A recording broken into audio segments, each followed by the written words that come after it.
Hey, welcome back to the Metropole Grid. Are these agenda real?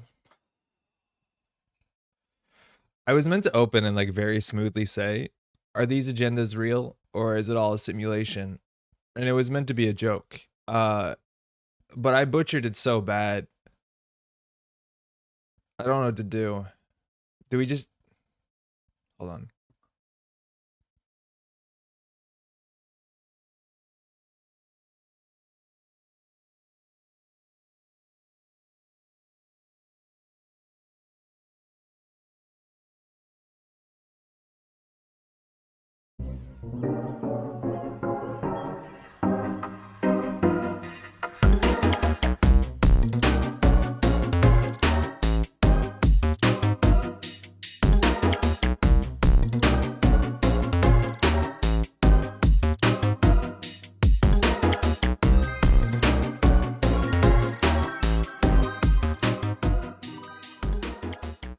Hey, welcome back to Metropole Grid. Are these agendas real or is this just a simulation? Hopefully you're doing well. It is Thursday.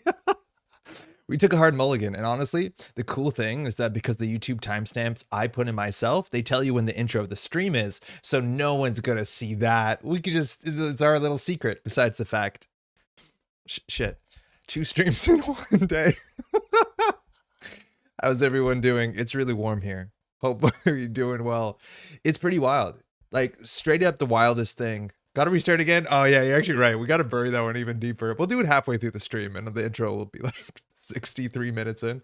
1 week ago, as you might know, if you're in tune to the Montreal metaverse, Montreal was like absolutely ice stormed down. It's millions of people without power for like days, just like end of the world kind of situation. Today, 1 week later, 26 degrees Celsius.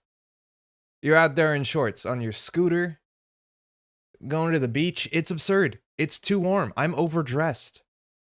1 week later, from the end of the world, it's a beach. I don't know where spring went. Hopefully you're doing well.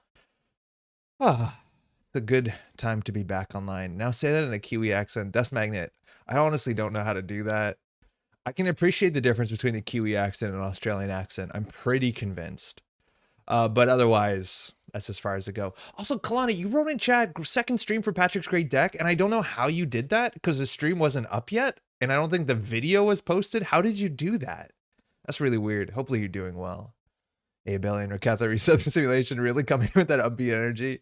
Yo, Jeff, nailed it. You take mulligan. Sometimes you just have a bad opening hand, you play it cool, you mulligan it out. Hey, Cold Lava. I heard some talking and then back to the music, and we are back again, just as we wanted.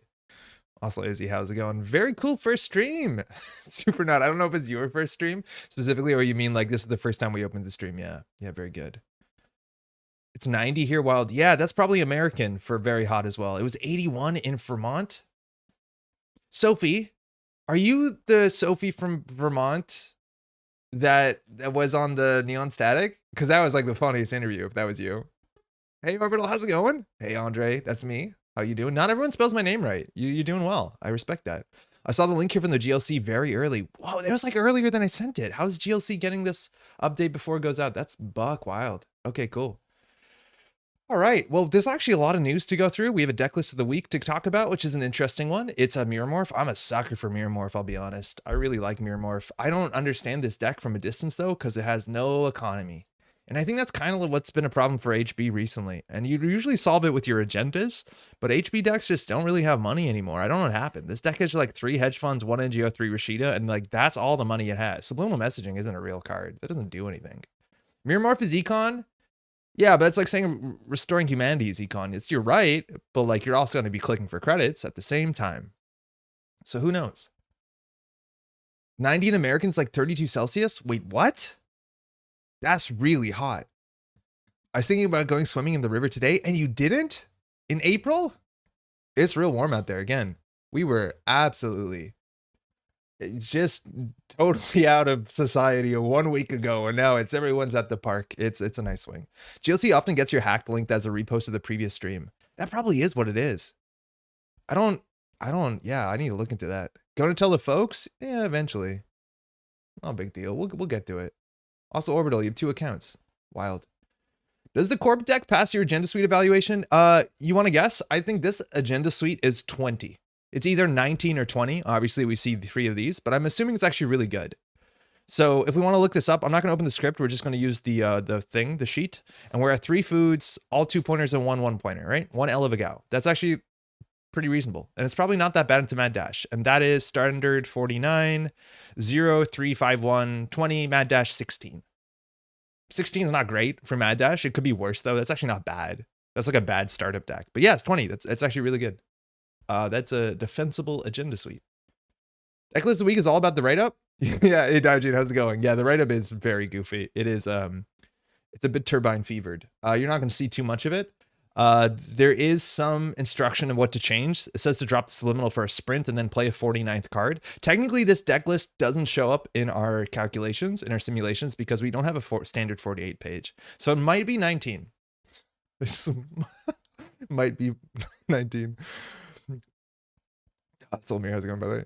MirrorMorph heart. I like MirrorMorph. I like MirrorMorph a lot. I think MirrorMorph is really cool and really fun. It's just kind of tricky to play, but I wish I played more of it because I think like if I had to pick an HB identity to be like an HB player, like, you know, how everyone has their ID they like in the faction the most, MirrorMorph is probably mine, even though I don't play it and it's not as powerful as the other ones. That was me. I'm wearing shorts for the first time this year and maybe too early. Yo, I'm also wearing shorts for the first time this year and maybe be too early. But that was a really funny story. We're going to talk about Neon Static a bit later on today. But yeah, it was a really good interview. I was like so surprised with how many folks they interviewed in that last episode from the New Hampshire like startup thing and how good everyone was on microphone. Everyone did a really good interview, which is like not what I'd expect when you hand someone a microphone. Yours is great, particularly. The deck is meant to turbine the turbine every zig. This doesn't even zig the turbine. Like, I don't know. I honestly don't know. I feel like you're going to run into turbine issues where you realize you can't res all this ice. But like Sherlock 2, you know it's going to be good. I do love Sherlock 2 a lot. You know, for less money. Hey, Murse, how's it going? It's your deck list. We're about to play it. Is it good enough? Money? How bad is money? Subliminal combos so well the MMID. That's very true. But Murse said to cut it. The problem is, like, I don't think we're the sort of ID where runners won't run every single turn because they probably can. And they probably should. It also only has 48 cards. Yeah, so far, we'll fix it. Their air warms up a little faster than the St. Lawrence does. Wait, you're on the St. Lawrence? I totally forget the St. Lawrence touches America. I thought that was a Canadian property. For what it's worth, Montreal is an island, which a lot of people are surprised by, on the St. Lawrence, which is kind of cool. Sub Metro. Hey, Stab, how's it going? I think there's something I forgot to. Oh, Murse, there it is. Longtime watcher, first on the live stream. Make sure you add the second Fairchild 3 and switch the Slimos to Sprint. I read your write up and then you said it in chat too. So I look extra smart. Yo, okay, sick. Feel free to be in chat to shit talk how I do this. Any critique of this deck list is answered by the description. Yeah, it is really funny. Hey, Andre, did you invent any new math or can I keep using my 2014 math or agenda suites? I watched like half and didn't understand the math. TLDR that existing heuristics are good. If you're playing your agenda suite from 2015, you're good. 2014? I don't think food is out, so you're probably not good yet. But like early 2015, I think you're good enough. I don't know if you have to do any more math than I did. When I lived in Vermont, there was one summer I got like 85 and everyone was losing it. I don't know how hot 85 is. I don't think it's actually that warm. And Vermont, like you get summers in Vermont. I've been to Burlington in the summer. It's nice. Vermont's nice. I like Vermont. That agenda math video was great. Really loved it. Helped me more solidify the numbers like when I figured out Econ and Arkham. Yo, honestly, numbers on Econ and Arkham, I don't think they're real. I honestly don't think you have to sort out Econ and Arkham. Like I've never felt like I needed to do any sort of math in Arkham, which is wild. And I play Arkham okay. Like I play Arkham well. Like we almost always win Arkham. But it's weird. I've never thought to use hypergeometrics for Arkham because like you can always get by in Arkham. I feel like the scenario is only so difficult that you can honestly click for resources. You might be all right. It's a bit of a naive take because GFIs are harder to score early and this harder to remove from the pool of agendas the runner can steal, while some on the off-world can score that early and become an 18-point agenda suite going forward, but it's good math. Hold on, Raketha. It's a bit naive take because GFIs are harder to score early and thus harder to remove from the pool of agendas the runner can steal, while something like an off-world. Yeah. Oh, for sure. That's actually one of the big considerations if we're talking about like how long an agenda stays in HQ, let alone defensive abilities in general. That's going to flavor how many random accesses. You're right. Totally. There's so much to the situation. Like we have to make assumptions for any part of it. Like even to start rolling, we have to just make absurd assumptions, right? But I think understanding that too, right? Like you're right, foods get stolen from hand more than they do in the remote server because they don't go anywhere fast. They're really bad early. And 3 foods kind of scares me a bit. We'll see. But it's good math. Thank you. I did pretty okay on money. Lots of clicking for credits. That's what I thought. I can see Canada from my house. It's probably 13 degrees here today. Whoa. Whoa. That's a big difference across the St. Lawrence. Let's play it. We got Biovault. Biovault's good. We have a single Tranquility. That's strange to me. This is a really good card. We have 6 upgrades and 10 assets, not including the Tranquility. That's 5. So that's good, right? Like that's a lot of stuff to plug away, as much as the MC austerity policy is probably going to be sitting there for a minute. But that's a really good card. This is actually an econ card that's really solid for HB and kind of holds up a lot of HB decks in like a really not obvious way. So we'll see how it goes. Clicking for credits might be doing it. Please send the cold air up here. I'm dying. Why is it 27? Yeah, Sads, you know how it is. It's like really warm today. Did y'all have a storm at all a week ago? Like, did you get hit by it at all? Hey, Lanza, V3. I saw you played an Az deck recently in the GNK. Is that a list you're willing to share? I've been fine-tuning an Az deck for a bit lately. I would want to see what people are playing. Lanza, yeah, good question. Hold on. I can answer that exactly. Because I played a deck that you can find online, and I changed very few cards, and I can get the deck and I can show you. New corp deck. Let me just put this in real quick before we forget what we're doing. Toll booth. I'm just gonna call it Turbine Fever. I think that's probably accurate, right? Your food is busted. Yeah, food is busted.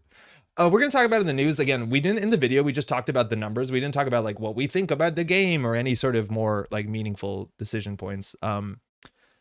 So we can talk about that, but food has been busted for such a long time. It is just like, I think 5/3s inherently Netrunner are busted. I want a game in Netrunner where no deck can play more than 3 5/3s. I think the game is more fun. I think it also forces corporations to have agendas part of their scoring plan. And that's like one of the big difference between startup and standard is every deck in standard, or sorry, in startup, because they have to play so many agendas compared to what you can play in the minimum and standard, is that like your agendas have to be part of your scoring plan, which means the game is inherently a bit more exciting in general. And people are more proactively have reasons to score out.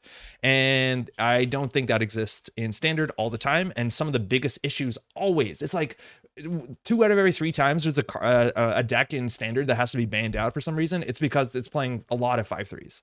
I don't know if you just have to do a sweeping rule that you can only play 3 5/3s in any deck and just make that a Netrunner rule. It's inelegant, I'll be honest, but like, I don't know. It's kind of what I'm coming down to. Let alone food, obviously, is a problem. Andre's a fan of startup. You really hate to see it, man.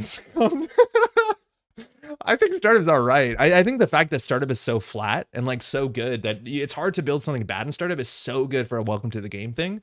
Obviously standard, there's way more options of like things you can pursue. Oh, now chat is really popping off. I might have said something. Dashability is my favorite metric though. Dashability is a really good metric. Hey, River. Well is very different to good.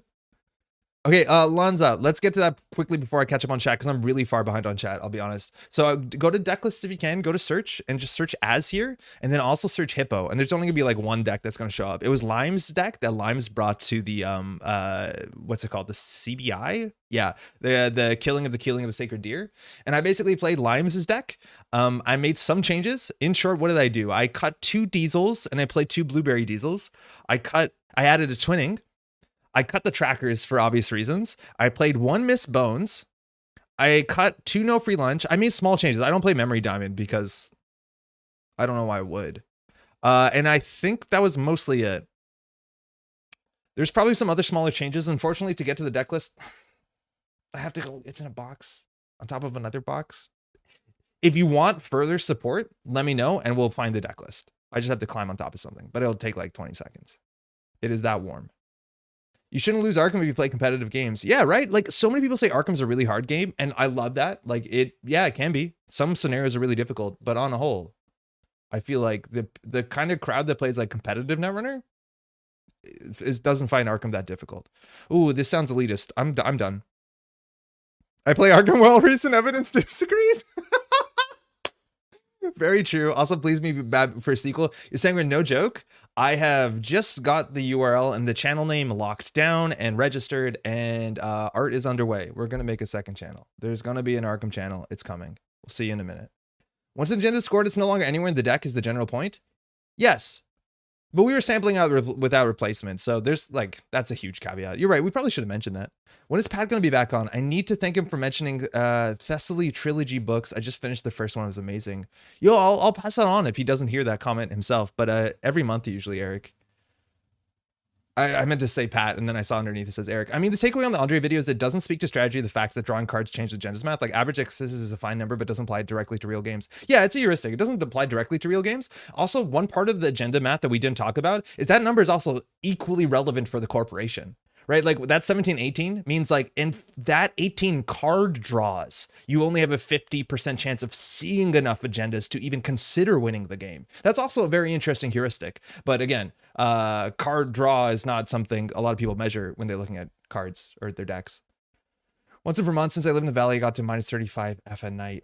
That's like minus 40. We get that in the winter a lot. Probably should have more tranquility, was super good. It was really good. Yeah. Is there any calculation for Mega Pre because it behaves like a GFI? No, you could simulate it as if it was a 2-pointer, but like we don't care about corp scoring out because we only care about the runner side of it. And for runners, it's always a 1-pointer. So it actually doesn't impact our simulation in the slightest. Andre, a fan of startup, you really hate to see it. Okay, I'm catching up. Andre, heel turn. Where's for the closer to the lake, but yeah, from hail to 27 isn't a week. Yeah, it's wild. It's so wild. Okay, I'm going to queue up. I'm still like behind on chat and that's stressing me out. Corp.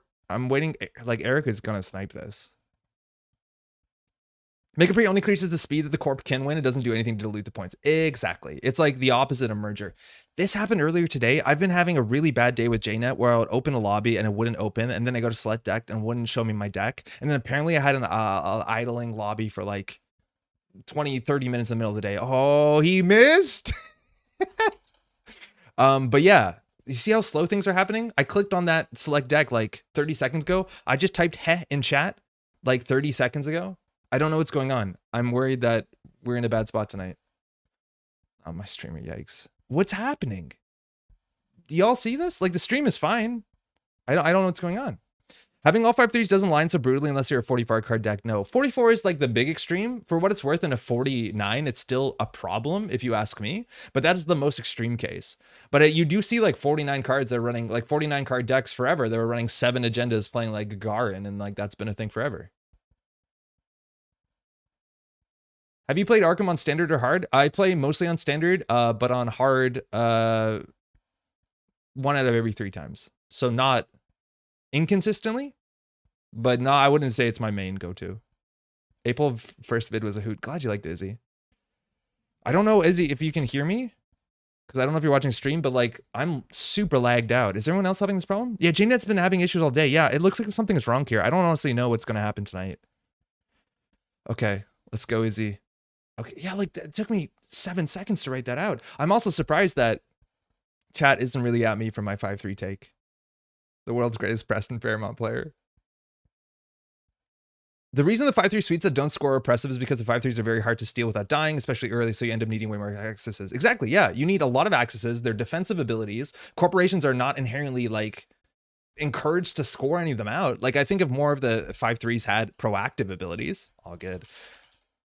Well, seems a bit smoother. Yeah, there's just a lot of issues where, like, the additional card slots in the deck, it's, like, that's smoother. It's all a bit of a, it doesn't help. Yeah, it's a lot of lag on your side too, Dejin, huh? Hey, Kato, I had a game go 60 minutes where normally probably would have taken 30. If this is a real big nightmare, we're going to do something else tonight. We'll probably just play Chiraboga or something, but we'll see how it goes. Izzy, she's been playing a lot of Zaya Tag Me. I feel like that's just a nightmare matchup for us. It's like really bad. We have to protect the Biovault at all costs. Oh, buckle up. We want to ice up HQ because of not only diversion of funds, but even an early Penguin motorcycle card. I never know the name of it. That one is really Hot Pursuit. That's a really important one. Drafter early is really bad. 2 Rashidas is not great unless we have enough ice to push it out. I'm going to mulligan this. Nigh unwinnable. Yeah, it's probably going to be really bad. It's a very, very tough matchup. HB in general, like honest HB, is just really difficult into Tag Me because we don't have that many ways to interact with it. We obviously have no punishment, and I don't think our ice is that frightening. I don't know. Feels different. TTS? Oh, I doubt it. Proactive makes me think SSL, the enabler of jank building. Yeah, Thanos, there's something that has to be said, and I'm not saying that like bring back SSL because I don't think honestly you should, but I do think that those sort of cards like Engineering the Future and SSL and even Pilana were like huge enablers for people to build really bad stuff that shouldn't have existed and get away with it, which was like really fun. Like you can build a Pilana deck and like, or you can build a really bad, you know, any deck and put SSL in it, and it just solves so many of your issues all at once. All right, I don't want to do an early drafter. If they face check into a gatekeeper, it's like not great. I don't want to res it on turn 1. Here we're 1 credit short, which is such a big deal for HB because Izzy really needs to consider how she's face checking if we can threaten a Fairchild 3. So I think maybe there's a chance that we just click for a credit here instead of doing the Rashida and this ice on the remote server. Because there's so many lines in which we get punished. At least we don't have agendas in HQ, but 6 credits is very, very different. Andre getting domed by Izzy T minus 20 minutes. The way that JNet's going today, T minus 40 minutes, but River, I don't think we're very far off. Too many defensive 5-3s is definitely a problem. I don't think that's a hot take. Yeah, that one I think people agree with. I think how to deal with it, like waiting for rotation is one thing, but I don't know. I wonder if there's just a blanket rule that like, hey, you can't play more that many 3-pointers in your deck. Play real agendas. Give the runner a chance to close the game. Yeah, we'll see. Okay, so unfortunately this is 2 credits. She could trash the Managarm if she finds it, but if we res this, we're giving up a Rashida, which seems more important, let alone... Like, we res the Gatekeeper as half a Rashida, but I'd rather have a full Rashida and still have a Gatekeeper for a later turn. Because once this thing is res, her turtle goes through it on 0 strength. So if she hits Sprint Drafter, that's the best case. If she trashes the Managarm, I don't think we're too upset. But again, this is Zaya, so that's 2 credits on the axis as well. RIP Elective Upgrades. I totally forgot that card like pseudo One Worlds. Oh, this is last click, so this is sick, because now we can have our cake and eat it too. Because we can res the Gatekeeper, that might have looked like it's a 6 coster. We're going to draw 3. We can shuffle back the agendas if we really want to. Well, okay, no decisions to be made there. But that is 1 hot pursuit down, and now we don't have to worry that we can't res the ice on the Rashida server, which is like the part thing. I don't like a max 5-3 rules. I don't like any rules like that exist outside of the game. Like, I don't like the rule. I just feel like that's probably one of the easier ways to address it. Yo, where the agendas at? Oh, that's really funny. Yeah, I don't know what to do here. Tranquility in the remote server. We definitely want 2 ice on HQ now. So it's not just like boomerang into diversion and the game is over. So I think we want to do install, and then get something good on HQ. Brawn is like a bit too expensive. Like Magnet's not the best because then it's 2 Kogits in a row. I think if the drafter fires were like pretty reasonable, like that's fine. But the Biobolt's gonna be really, really important overall in the game. Just because it's the one way we can actually like deal with consulting. And what's it called? Counter surveillance. If this one sticks, that's a really big one though. Oh, we're MirrorMorph too. We should probably be worrying about that. So unfortunately, we totally forgot we're MirrorMorph since turn 1. So apologies for that. So that is install hedge fund. So we click for credit, but like we just have to not click for credit. Like we just have to play the drafter on HQ. So I don't think we can get our MirrorMorph this turn. That's a bummer. Let's try and keep that in mind. Next turn we'll probably do. I don't even know if we'll do draw. What ice do we not want here? Sherlock is like goofy. It's a bit expensive for our board. I'll just leave it as it's a bit expensive, but I do like that ice. If you end up playing the deck again, just be sure to go up to 49 cards. It's giving me anxiety. Oh, Murse, I totally forgot about that. We were meant to make the changes and we didn't. We read it out in chat and then we got hung up on. Yeah, so sorry about that. Yeah, we definitely should have not played 48 cards. Maybe the number of 3-pointers available in the format could be a way of adjusting core power. Yes, and I think that's like a big thing revolving around startup right now. It's just like in standard, it's going to take years. I wouldn't be surprised if at some point Null Signal decided to do standard rotation faster than advertised. We need to protect our tranquility here. We have to. I think. Magnet's mad for a crim? Yeah, I know, but it just stops. Like, I think we're more likely to be able to res a Magnet and then force an Amina down. Immediately once the Amina is down, like, it's not good for anyone, but okay. Shuffling this back into R&D is like a bit rough because R&D is open and we give that information, but we don't want it in our hand. Could trash that? Yeah, there's a chance we could trash that. I think it's more realistic though in the next like 2 to 3 turns. We'll never have enough money to res a Sherlock, but we might have enough money to bluff a Magnet. Right? Like even if it eats a boomerang or an inside job, that's good enough for most ice like this. But yeah, it's obviously the worst in Criminal, and this deck is definitely running Amina. I'd be very surprised if Izzy was on Cat's Cradle. I don't think you really need to in the Tag Me version because you can play it for free. And Amina is good for free. I thought the meta was considered to advantage the runner. Do we need rules to help them? I think these sort of discussions exist outside of whether some side is favored or not. Right now, I imagine the runner is probably favored. So corps, go out of the way to do the things that are in their best interests. But I think whether or not one side is favored should be a problem that needs to be dealt with separately from, are there certain play patterns and certain things that people incentivize to do that are or are not fun. Like I like a Netrunner where the agendas are common, that like single accesses are relatively exciting. Maybe, I don't think single access is the way that the meta gets solved, but you know what I mean? Like, yeah, maybe that's still an issue, but I think it's still something worth looking at. Now, Hagen is sick because Hagen means that she has to respect things like she can't drop down Amakua because this punishes it. I don't think you're going to see Fermenter. That's okay. The problem here is like, how the heck do we get MirrorMorph to fire? We can't. We have to do a triple install again. I don't want to draw off this. Single access should at least be meaningful. Yes, admittedly, though, in generally in competitive Netrunner, they're never meaningful as much as they are things like they're things you can get sometimes when it's value. Like that R&D run is great. It's credit. It's an access. It's fine. Is that actually maybe it's not worth it? Because like if we have a very proactive game plan where if that access is instead at the cost of setting up, like Izzy might be in a bad spot in 2 to 3 turns. I don't think that's going to be the case. But I think there's a lot of worlds where like single accesses, even if they had a higher chance of winning off R&D, still aren't right. Again, it depends on the decks. You'll take all the singles you can against something like, I think I'm just gonna put this on archives. Wait, should I? No, probably shouldn't. Can I afford to pay another credit? Yeah, maybe. I think there's some study on a very small sample set where Corp was favored before cut and runners after cut, but don't quote me. Synchro, where you at? Yeah, that's true. Synchro had some sort of statistics about that. But the thing is, like, it's one thing to be like before or after cut, and it's also another thing to be before and after deck lists. But I do think that Corps are a lot stronger at middle to low tables because a lot of the Corp decks competitively can like lock you out, can blow you out. If you don't respect hard-hitting news, you lose the game. Like, there's so many ways that Corps are really strong at like jnet casual compared to runners potentially, but then at higher tables, it could flip. So again, numbers and context, very difficult. Balancing game, very hard. Glad I don't have to do it.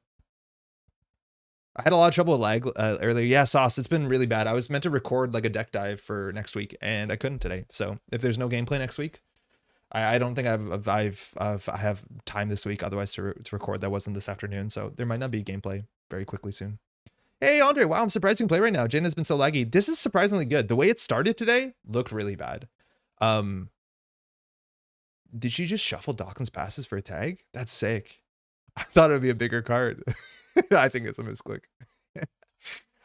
The deck does run 2 Dawkins passes. Actually, the deck does run usually 1 sneak door beta. So getting the Magna on archives is actually quite reasonable. Because I do think a sneak door beta, if that comes down, does actually have an impact on the game. And the deck usually runs 1. So CBI was 60% Corp favored in Swiss and runners about 60% in the cut, but also Corps are stronger at lower tables. I don't feel like that's something that fully generalizes. Yeah. Again, I'm not surprised by stats like that. That intuitively does make sense. Again, with like keeling decks and like a, so yeah, it's obviously going to be a much deeper problem than that. But I don't know. Even if that was the case, say like runners were favored abstractly, I still think it's something you might want to look at and maybe give them strengths in other ways as opposed to like making agendas impossible to find. This is a mana garm. The problem is if we draw an agenda, can we score an agenda? No. Oh, that's a good card. This works really well with MirrorMorph, if I'm not mistaken. Install, advance, credit. That's like a turn, I guess. I do think, though, that is going to invite some sort of pressure on this remote server, as he doesn't have money, though. And the drafter is not going to keep out other stuff. Chat, I have a question. You have my attention. Advance, credit, MirrorMorph. So we gain a click on MirrorMorph, mind you. We have to do 3 different things to do a 4th different thing. We can't install, we can't do credit. So we can only like play a sprint, which last click doesn't make a lot of sense. We might actually want to consider sprinting after this NGO front goes off because we might have a window here. Where does Daojin get off purging virus counters and slowing my turtle deck? Daojin says, is my current argument that game in the cut because deck lists are known will advantage the runner? Yes. Yes, I think on average, open information advantages the runner, and like very obviously, because the Corp plays their cards face down. But that being said, there's still something to gain from open deck list from the runner. Like it definitely is there. I just think it's less obvious, and there's a lot more cases where like, oh, they're playing, the Anarch list. Who cares? But yeah, I do think inherently top tables open information favors corpse more. Sorry, favors runners more. It hurts corpse more. Does verbal plasticity not work with the class act? It should. You should draw 3. As long as you're doing a basic action to draw. If you're doing like a blueberry diesel, they don't all compound. Yeah, we warned about this. We told you this would happen, and we didn't address it. But admittedly here, this doesn't seem like the best, considering if we had an agenda that's in the remote server. It's still something we have to address, but like, yeah, we saw this coming. I also think you can't do closed deck lists in large events. Yes, I don't think that's a reason not to do closed deck lists, because closed deck lists just benefits people on teams, right? Like this is how Netrunner was years ago, where people would come in with a group of 4 or 5 people and they would just tell you like, oh, I played that person, this is their deck list. Like it also disadvantages or disincentivizes people from like playing on stream, because then their deck becomes known quantity. Like there's so many reasons why open deck lists are kind of a, I wouldn't say necessary evil, because I do think open deck lists also changes the game in a way that is something worth appreciating, right? Like I don't want to see people get cheesed by hard-hitting news HB on top tables, I'll be honest.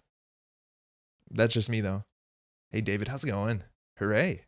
What are we celebrating? Credit. Gain a credit. 2 MirrorMorphs? Damn.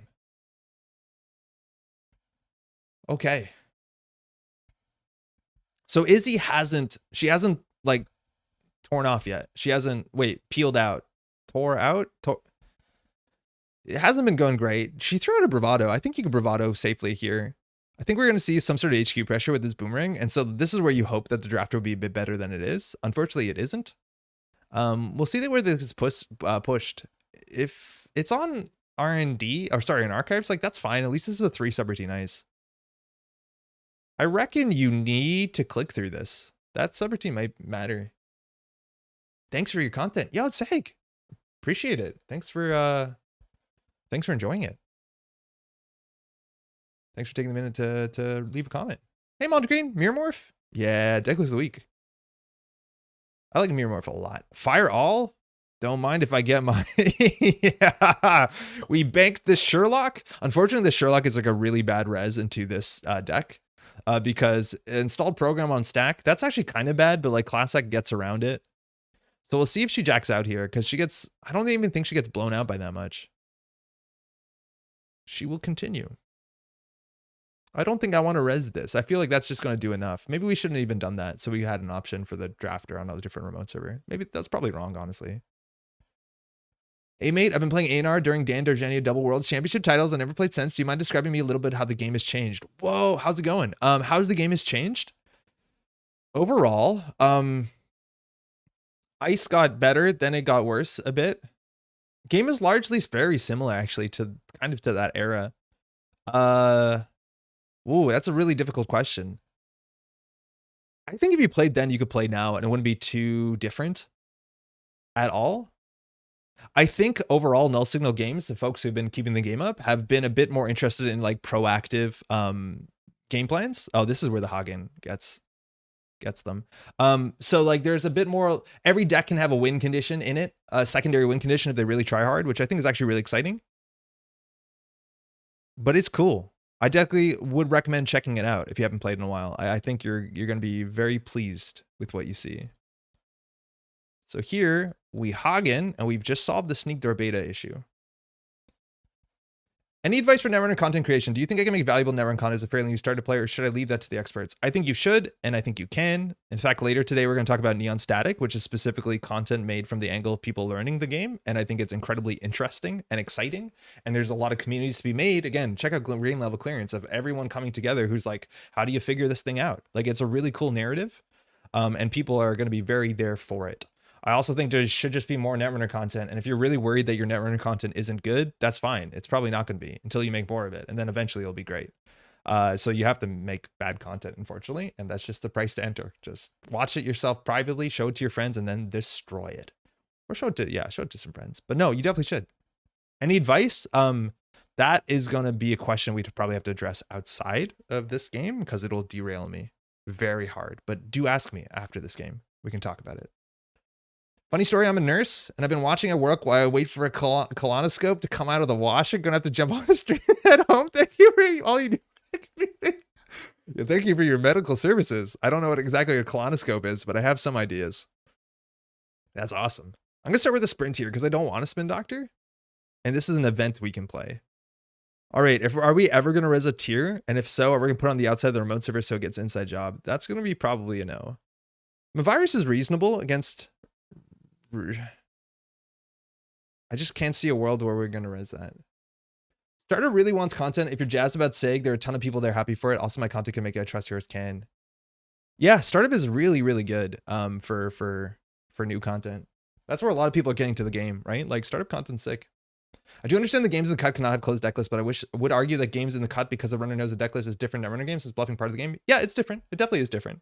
But it's just like, is the Netrunner a different game after you like sit down at a casual tables and you play against your lovely partner a second time, 2 games in a row? Yeah, technically. But still Netrunner. But yeah, I think it's obvious, and that's why on stream we make it very clear when and if there is open deck lists, because it changes the conversation. It's also sometimes a more interesting game to understand. Like, I know what Izzy plays. I know every card in her deck to some degree. And that's going to make me play the game different, and we're going to make more educated decisions and generally smarter decisions overall, right? You're probably going to see a better game.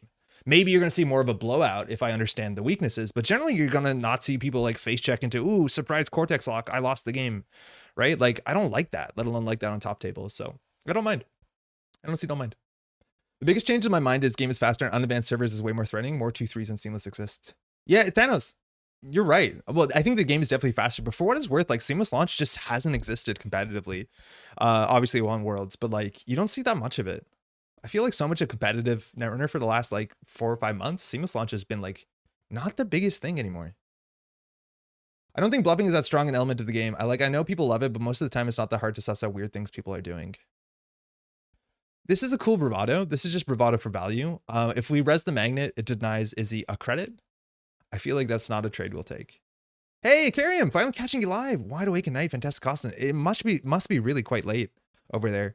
I reckon Germany, right? Thanks for joining us live. How's your week been? Strong agree. I think the game is better with open lists. Yeah, usually the game is quite better with open deck lists. Again, your HHN, HB list, be damned. Oh, we're scoring food out. It's happening. It's really happening, isn't it? How do we do it? No, it's not happening. I decided it's not happening. Yikes. We just don't have money. So we're going to start here. That's going to be our install of the turn. We don't want to put in the remote server because if we draw into a real agenda, like that one, we might score it out. So here we can do advance. Now this looks like a super safe server. This will gain 2. And then we can advance this. So we actually get, we've been okay on MirrorMorph. We did double install. We're pretty bad on MirrorMorph. Probably ain't that. Jeff, do you think open lists for Swiss? There's no way. That would grind everything down to an absolute halt. If I finish a video, could I send you a review before I publish it? Sega's asking. Oh, yeah.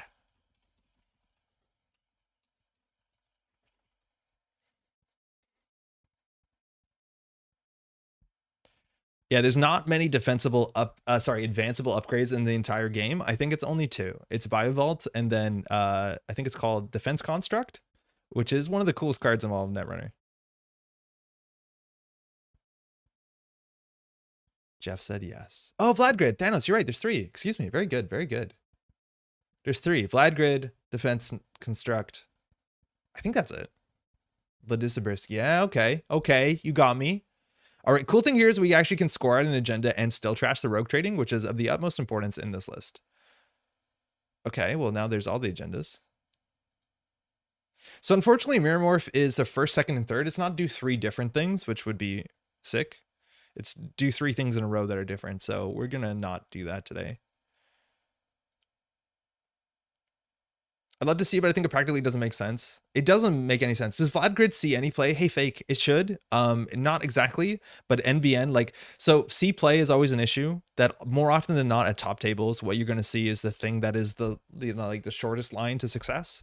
And NBN had that covered relatively well over the last months. So maybe you'll see more of it now, but No, not even in startup, really. We don't see a lot of prop devos, though. Okay, what are we doing here? We have 2 clicks left. We want to install something. I feel like all our eggs are in one basket. At some point, this has to invite a run. I wish we had ice here. So if we install that, we get 2 credits. We could also draw a card. I don't want to put this in on its own. We're going to hold the red level clearance until we can do something cute with it, let alone get a credit off of the... It's a very good thing to do MirrorMorph with. I feel like we're going to be happy that we have this subliminal in our deck at some point. But like, we can res 1 piece of ice maybe. 320 in Germany, all is well except the weather. How's it like over there? Right now it's really warm. Ooh, that's bad. This is where the bad thing happens. Okay, that's okay. So we lose a credit. Amina gets through all the code gates in our list, I think. Oh wait, we have a toll booth or something, right? Yeah, we have 2 toll booth. This deals with it okay. So that breaks 2, we lose 1. So the question is what we're gonna have to do here. This is more personal than me from OP hat. I think it's a much bigger can of worms if open lists could be more common. Thinking, yeah. So here we have to figure out what we want to res. So if we res the Managarm and she double clicks through it, like I'd rather her have to spend 2 credits to trash the Biovault. So I'm going to res this and make her have a decision here. Again, this looks like it could be an agenda we're seamless launching out. I don't think that's actually reality in this deck, but hey, no open deck lists. And then here the Mavirus doesn't do anything. The Biovault, again, I don't want to end the run here. And you also, it's very much worth noting, you can't crack the Biovault after they pay for the Managarm because there's no paid ability window there. This would be the last moment we can Managarm. Or sorry, Biovault. Is there a Bass in the list to FA42s for RLC? No, there isn't. But we do have MC austerity policy. In fact, there's 3 and 24, which is kind of the way that we're trying to score out our 4-2s without seamless. But yeah, Bass is a neat one. Can you actually score out 4-2s with Bass in red level? Yeah, I guess you can. But you can also score them out pretty fast with MCA. And MCA is a good card. So maybe you can do all of them. Not the best card, but coolest. Defense Construct? It's the coolest card. I went to double check and yes, there was exactly 3 advanceable upgrades, which it makes sense that it's a small number, but wild, it's that few. It's a really confusing thing too. I find, so I taught my brother-in-law Netrunner this last weekend. Had a great time. System gateway sick. Explaining upgrades on its own is always difficult, but then advanceable upgrades, like, it's good that they're not in the teaching set, that's for sure. But it's a really powerful thing to have bluffable advanceable upgrades like that. If that was common, that has a huge impact on the game. The same way like NGO front had a huge impact on the playability of 5-3s across the game. NGO is obviously very good. Yeah, the existence of NGO doesn't come up enough in the conversation of like how 5-3s become more or less playable. It's a very, very good card for encouraging people to expect certain scoring patterns. So she clicked through it. So if she wants to trash all of this, it's her choice what it is. Biovault is 2. So she can trash basically 2 of these. She can't trash 3 of these. So, okay. Of note, MCA and Mirror gets you 5-3 1 turn earlier. Oh, that's the math. I thought I'd give you a 4-2 turn earlier, a 5-3 turn earlier. Yeah, not that we can afford it. But yeah. Yeah, it's really cool the way that works in MirrorMorph because you click it once to load it and click it again to empty it. This has to be trashed. This is the most important thing for Izzy because this thing we can pop. It ends the run, but it ends the run on any server. It says end the run, but it doesn't say on the server. It's not like border control if you're familiar with that standard card. So if she like runs R&D, breaks all the ice while using a counter surveillance, which is her big multi-axis card, we stop it on the spot. And right now we're at the point where if Izzy gets down 1 more breaker, we're in the scary area where we have to worry about diversion. So like the tranquility, I think, is the most important thing in the server, probably next to the Biovault. But I think you leave the Managarm. And if it looks like she's really taking her time, it's just slow.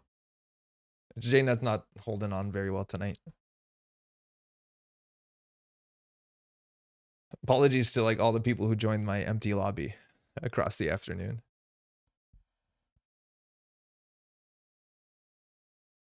I'm spending a lot more than click on this, lol. So now she accesses the Managarm. She can choose that one. Again, Tranquility's like just entirely been keeping our economy afloat. I think this is the one you probably want to take down. That being said, like with Amina, she can check the remote server relatively well.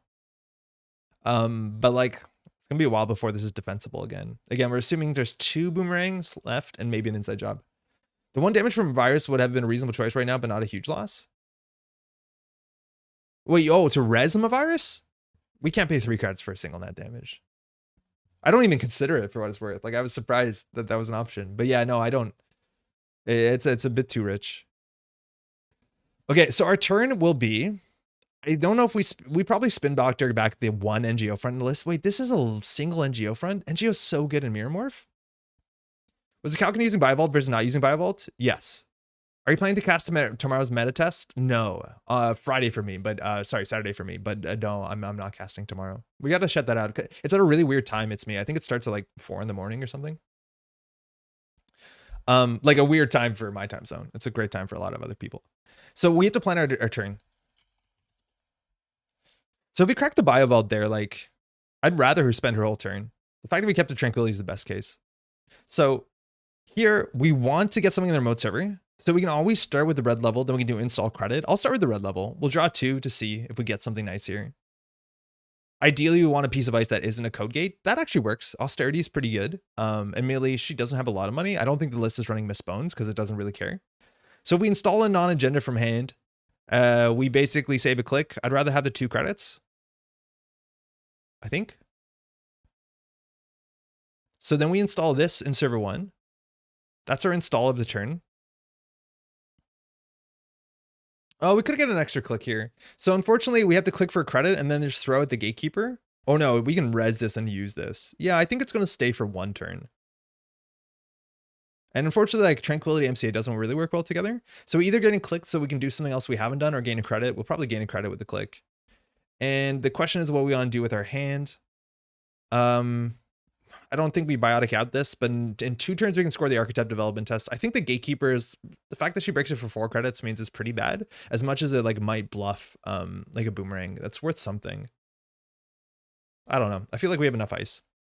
I think next turn, if the spin doctor says we're going to crack it before start a turn, because our turn is probably hit this, install spin doctor, install, then we can install ice. So we'll probably try install ice with red level currents, just so that we can get our MirrorMorph ability.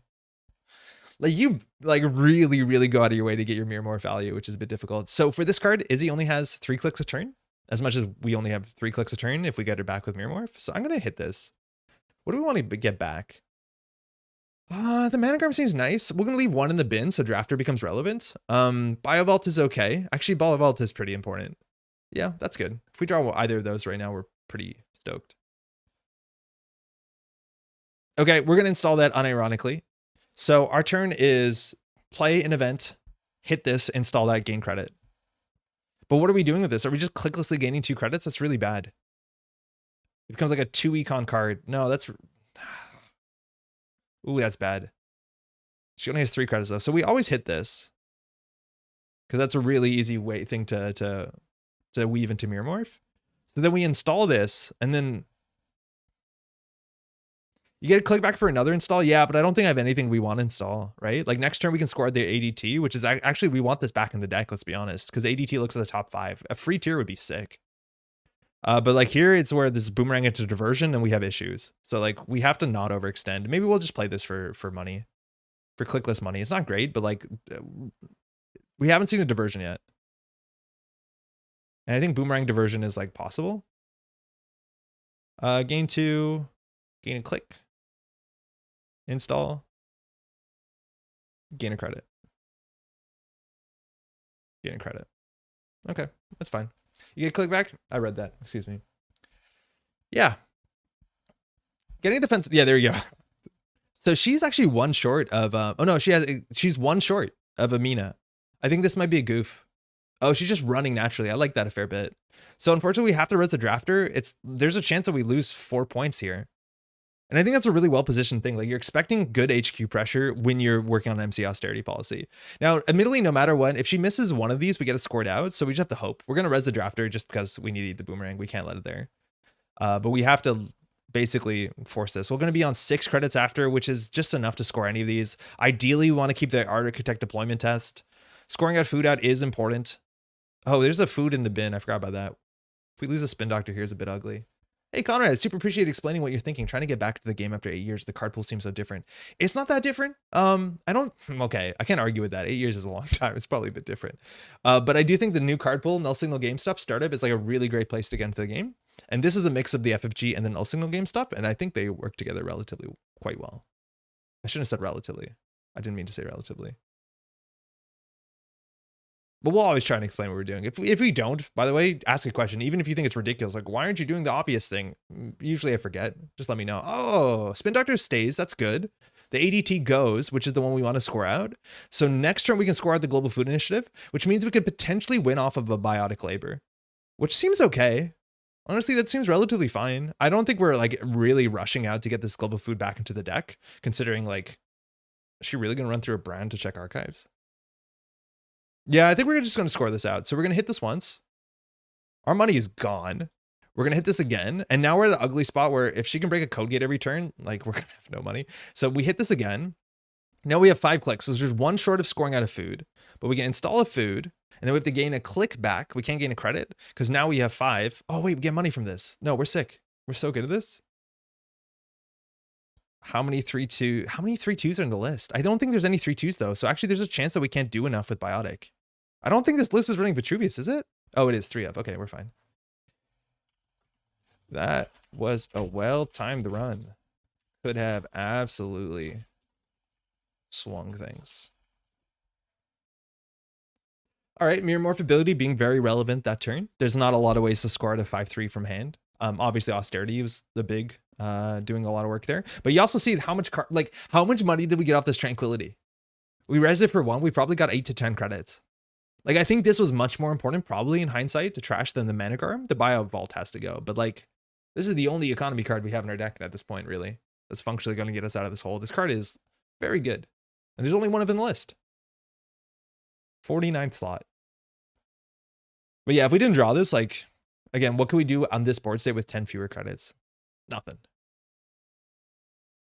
Class Act still drawing through. We could trash this, but we have our own issues. Now all we're trying to do is get to 5 credits, I think. Yeah, with 5 credits, we can Biotic out on top of a Tranquility.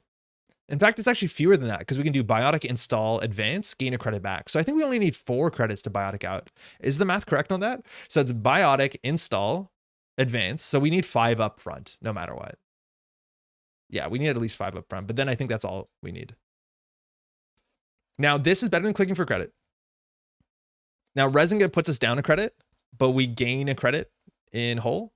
And this means that it's a bit difficult for her to face check if she wants to do Fairchild 3, now that we can res Fairchild 3. So we'll res, force the loss, gain a credit, and then we can gain a credit. So technically, if we top deck 3-2, next turn we can win. It's 6, right? Is it 6? Biotic, install, advance, get a credit back, get 2 off of this. I think it's only 5. Because we get 2 from Tranquility, 1 from MirrorMorph. So I think it actually only might be 5. 5 up front, 6 total. It's 6 without Tranquility. Oddball, how's it going? Without Tranquility, yeah, it's 1 fewer. With Tranquility, it's 3 fewer. But you need at least 5 up front. So we're good next turn if we top deck. We have 3 and 20. And we have a Spin Doctor, but basically if we can't draw a 3-2, and HQ is a bit weak. Like anytime that we draw into agendas and have to hold for a turn, it's kind of scary because eventually boomerangs will get through this. You can consider also things are going dire. And I don't think she saw the Biotic later, but like they can just send it HQ. Like we top deck here. Oh, Slipstream Tech. World special. Get us a Vitruvius. Oh my lord. We are absolutely coasting. Sick. All right, that's it. Server 1. Okay. Gain 2. Biotic. This is the slowest fast advance considering jnet. Here we'll gain. The click is something we haven't done, so we have to gain the credit. Yeah, we top deck that. Trank makes it you need 4 total up front too. Oh, you're right. You only need 4 up front because the install you get back. You're right. You can do it on 4. Yeah, you're very, very right. I thought you needed advanced credit, but you get the credit. One of the GG. Just top deck the Vitru. Slow fast advance meta. That was 13 turns, 36 minutes. So 3 minutes a turn is pretty long. But that's just kind of jnet tonight. Well, maybe check out some Cheer Boga. We have a lot of stuff to talk about. But yeah, this list, I think it just doesn't have enough money, probably. It has a lot of big ice, and I think ideally we get the ADT to res the tier. But like you have some cool outs, and people might not respect what you can do. But like we got so lucky. We were carried by this Tranquility. Like how much money did that Tranquility get? Control F, Tranquility. Does that work? I feel like this should work. 12. So 2, 4, 6, 8, 10. 10, 12, 14, 16. 18. We got 17 credits for Tranquility Home Grid. 17 credits for Tranquility Home Grid. I didn't do that wrong, did I? Does that seem good? I cleared agendas for long enough to recover, dropped down the book, all top pursuit in hand. Finally drew another Yukon card last turn. Was planning on Bravado early, so of course Wake hit it. Ooh. Oh, that makes sense. I saw the Bravado in the bin and thought you just chucked it. Yo, real talk. Tranquility Home Grid. Got 17 credits. I was pretty sure you overcounted. No, there's 11 counters of it. So you're right. I do think I did overcount it. Wait. So there's 12 search items and I think you're right. Wait, you're definitely right. There's 13. I just wrote one of them. So that means there's 12. 2 of them are accesses. So it's only it's more? Because one was installed, one was accessed, one was me writing. So then there's 10 instances of the word Tranquility Home Grid, which means it's probably 20 credits. Maybe installing 18 credits. I don't think I did it wrong. I think it's 18 credits. Yeah, I think the Managarm stays and you get the Trank down. Can't do anything. That money. Yeah. If you can keep me down, I can't do anything. No, I think I was right. Anywhere that has what each faction generally specializes in, trying to figure out how to explain it in terms of archetypes. Conrad, we did a review of the System Gateway set on our YouTube channel that you can find there. It's actually on the front page if you go to System Gateway Reviews. And we start each one talking about what the flavor in terms of mechanics and lore is for each faction. So again, those videos are like an hour each. So if you just watch at least the first 10 minutes, you know, it gets you there. Always a pleasure. It's a good game. I usually search grid to gain or something useful. Oh, that's a good idea. Grid to gain. Yeah, 9. It's 18. We got 18 credits from this thing. I don't think we overcounted. That's sick. That's really, really, really, really sick. That's absurd. Yeah, that's a good shout. Because you'll need 3 credits advance, which you'll get either way when you install. Then to get the third from the IE ability. Yeah, so we just have to install Biotic. We'll have 2 credits. We advance once. We get a 3rd credit. And then we do advance events. Yeah, we're fine. We just need 4. We just need to pay for the Biotic. Yeah, Tranquility Grid's absurd. Again, I said this at the beginning of the game. Low key, the most powerful HP Econ card. And sometimes it just stays on a remote server. But it's worth getting to. I stand corrected? No. Look, Thanos. I like that. I like that people challenge stuff. And half the time, you're right. Half the time, you're wrong. The times you're right, you're right. The times you're wrong, you're wrong. It's nothing to be embarrassed about, honestly. We're wrong all the time. It's fine. Great job on the gen density tool. Jesse, thank you. Glad you liked it. We're going to be talking about a bit of it right now. We're just going to go through some news because there's some really cool news, but glad you appreciate it. Hey, Izzy, good game. Def should have taken it down. Yeah, I think if you keep my money down, right, like I lose the game if you just like, you know, boomerang diversion. So it's great. So amazingly useful. Hey, nice. That's really good to hear. I'm stoked that people are finding that tool useful. I love for startup, it's like all the math happened and the answer is like, yeah, it doesn't really matter. Just don't do this one thing, which is, I think, again, a real big strength of startup right now. So speaking of that, we're just going to go through the news real quickly. On YouTube, we put up a video going through some simulations. We talked about it a bit earlier today, but there's definitely, you know, it gives you a heuristic about how defensible agendas are. I just wanted to say real quick, because I didn't mention this in the video, because I think this number is absolutely staggering. Across this sheet, every number here where we calculated number of accesses, that is 500,000 to 600,000 simulations. I did the math. And the amount of simulations that are able that you can see on this page, which does not include all the ones that we messed up and had to resimulate, it is approximately 8.748 billion simulations. We have more than one simulation per person on the planet. This spreadsheet, nearly 8.8 billion simulations to get this thing on paper. It's just a really ridiculous number. And it's like my computer and just in the background for like, you know, overnights for the last weeks or so, just chugging through these. And it doesn't take that long. It's just a really, really goofy number. Yeah, computers go burr. It's such a staggering number to put into perspective that this is something you can trivially do on the side. The density video, very cool. Did you ever think about averaging out to points on each card so you don't have to worry about so many X1s and so many X2s? If you average out, I think everything kind of falls apart. And then this becomes the most important number, I'm pretty sure.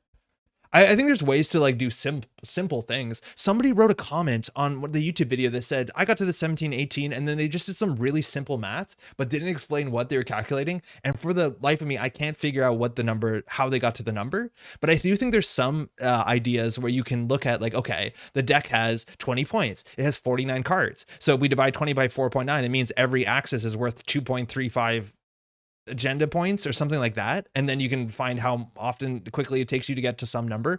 I think there's a lot of other simplifications that like are simplifications and they you know have downsides, but as much as it might be something you can quickly do mid game, that seems kind of nice. But I think that's definitely a way you could look at it, I reckon.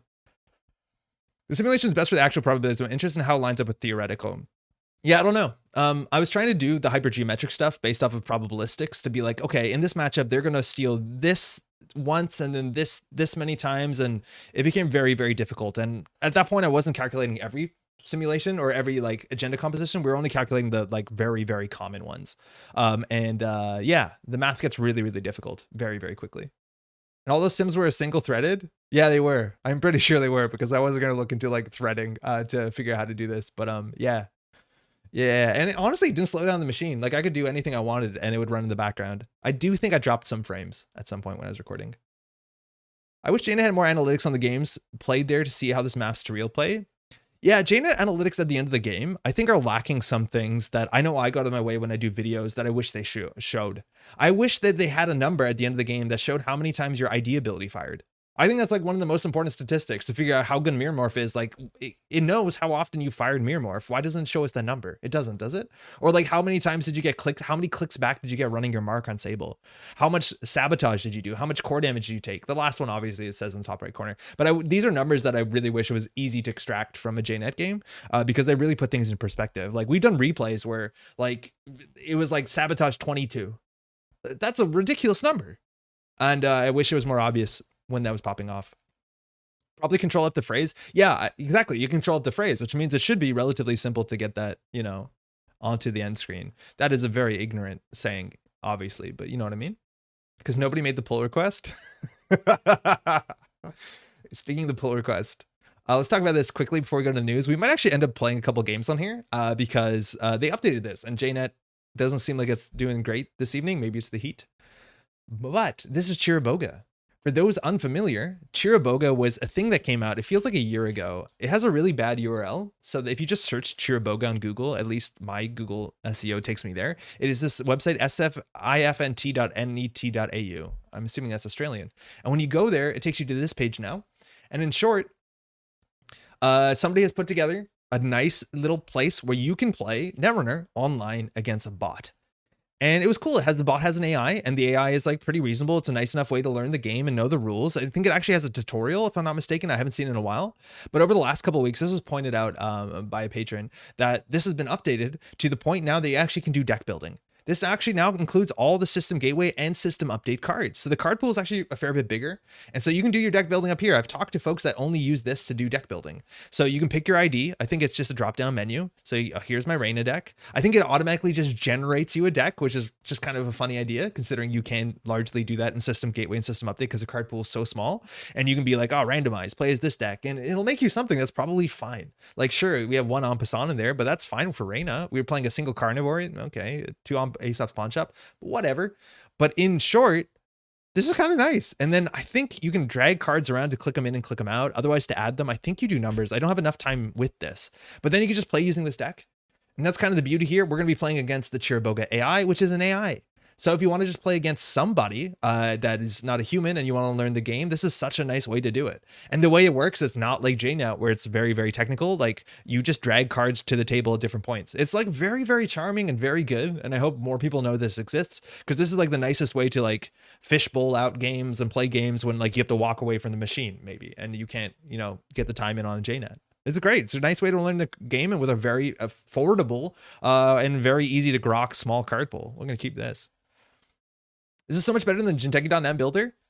It's very similar. Visually, it shows it better for sure. If you are a physical, oh, they also play IDs now. Like I haven't seen Chiriboga since they basically it was only the system gateway deck, so they didn't play with IDs. Again, I don't know how good the AI is going to be, whether they're going to prioritize getting abilities off here, but everything's really nice and the physical space, which is great.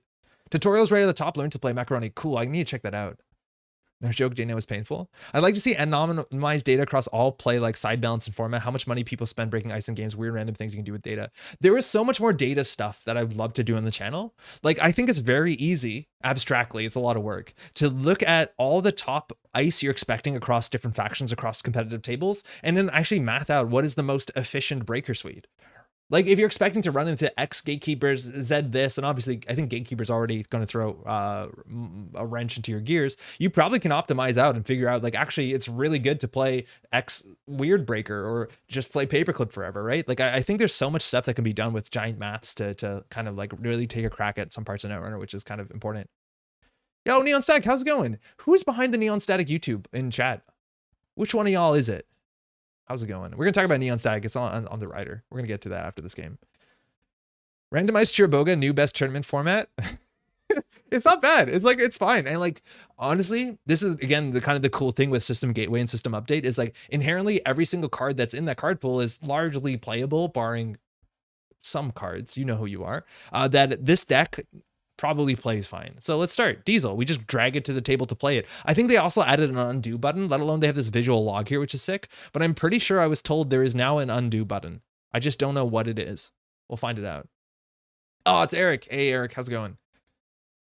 I recommend net decking some system gateway update decks and giving those much better decks to the AI to play against you. Quite a bit more challenging. Can I tell the corp what deck they should play against us? So our turn, we can do prepaid creative commission. I think we can face check. I'm not actually sure what the meta looks like. Let's run HQ. And look at this color. It's nice. It's an Enigma. Oh, max punished. We got hard punished. They paid 4 for that, mind you, because we are Reina, so they don't have any money. So I was hoping that we would... I'm just actually going to career fair out in Earthrise. How does this work? Man, this is pretty rad, honestly. It probably has sound effects that I'm not hearing. I'm mostly a person doing social media. Okay, that tracks. Go back to the main screen and use rewind. Use the icon on the top left. So if I go here, we can rewind. Okay, so you actually can go back current turns. That's actually really cool too. If you want to use this to be like, I goofed this turn up, obviously, like you've never seen that before. But more importantly, like, okay, let's rewind a couple turns and see if we take a different angle. And I think that's really nice. Narrate AI, that's also really cool. Because I can't really tell what they did. I think they just did mandatory credit. Okay, sick. So we want to get through here at some point. I don't know what a decoder is. Aesop's Pawn Shop probably doesn't make a lot of sense in this deck, but hey, it's fine. So we're going to try and get our Reina ability. Reina says, first piece of ice, the corp residency turn costs 1 more. Let's make them spend money on R&D. Yeah, animations are sick. Whoa, swordsman. We just lost our corroder. I wonder how many corroders we have. Okay, so that's going to be fine. It colors in what we're accessing. We see an archer on the top. Kind of a nightmare. This is end the run, I think. It has an eyeball because we've seen the top card. This is kind of charming. So what else are we doing here? I think we can do prepaid and creative, and then last click or in the middle there, we're click for a credit. So I just click that for credit. We're going to play prepaid. I love that you drag cards to the table. That has a really good feel. And if I create a commission, it's automatically just going to use your prepaid. So it doesn't give you the choice anymore, which that's not really one you really want to make a choice around. But yeah, that's wild. Narrate AI will give a voice narration. I believe it. I'm not set up so the audio won't come in. Okay, Buzzsaw is really good for running HQ. So we have 8 credits. We can do Imp, Buzzsaw, and then just not have any more money for the rest of the game. But I think that's probably fine. Oh, otherwise we'd have to Proco now. How the AI evaluates Resing and Archer is immediately something I'm fixated on. I have no doubt the AI here is not going to be phenomenal, but it's fine. It plays the game and knows the rules. That alone is worth like applauding. I know I was working for a long time on an AI to beat Chiriboga a long time ago. I've got to the point that it's a state machine, but doesn't have the AI itself. And I just wish I had enough time to go back and work on it because it's a really fun problem. And I do think you can actually make a pretty simplified version of it that gets there. So they have an archer in hand. I think we're just going to throw out all our money and just be as aggro as we can. Oh, cool. It asks you whether you want to stop there to trash cards. So we'll run HQ. Again, running last click is usually what you do into Enigma, but Buzzsaw doesn't matter. You see that line of power? So we're going to click this. And then you click the subroutines. It's really cool to see a different UI when you're so used to jnet. That's wild. We hit a subsidy. They have 3 credits, so I'm actually not so stoked to imp that much, but I feel like we're gonna imp it just to see if imp works. And here we're just gonna click for a credit. This is charming. This is really charming. We're gonna finish this game. They're gonna push in remote server again. They installed in the Drew, so already we're mocking the AI a bit, but hey, they got there. We drew a retrieval run that's gets us a Croter back. And we have a cookbook, which I have no idea. Yeah, dear, this is new Chiriboga. It actually does system update and system gateway. And you can build decks, and it randomizes decks. I didn't build this deck. Chiriboga built it for me. And it's you know, it's fine, I guess. It doesn't have 3 fermenter, I hope. I hope it does. So this can't be an archer, really. I'm gonna just face check it again. We're playing Reina, so we want to force them to consider rezzing an isoturn, because financially they'll never recover. They're not rezzing. Excellent. Get us a pad campaign in the remote server.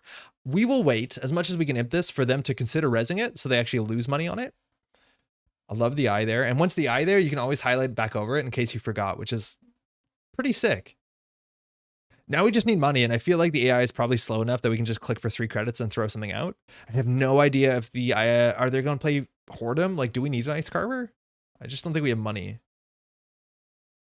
And so drag to your heap is a physical drag. I'm going to get rid of the Aesop's actually probably Aesop's with the imp is like fine. It's a click for 2 credits. And then we can retrieval run the imp back with prepaid? Hold on. We have an engine and come in with a cookbook? I'm in. I'm so in. Seems like it's running Proco, so Jeff must have built it. Is there any reason we can play Proco modernly? They res the pad campaign. Okay, so we're going to trash the pad campaign. 5 credits means they can consider rezzing here. So we're going to start by doing that, because we do want to get the imp counter done. This is quite cool. No res, so they lost a credit on the pad. So we're going to imp it. Nice. No idea what this is. Otherwise, our turn is install Proco, hit Proco, and then see where we go from there. I think it would be install Proco, hit Proco, play Aesop. So we're going to just let whatever this goes. I have no idea if the corporation will just jam agendas on the table. Marjana? Okay, another fractor if we wanted it. And then we'll go down and sell this next turn. Do we know who built this? Yeah, we definitely do. I do think if you go to the main page, there'll be some accreditation.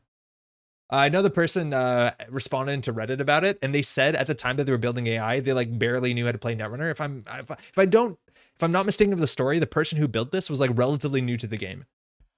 And so they're like, the AI is probably bad, but like, whatever. Continue without trashing. Okay, so now it automats pawn shop, so we'll pawn shop the imp, and just, we physically have to drag it, which is so charming.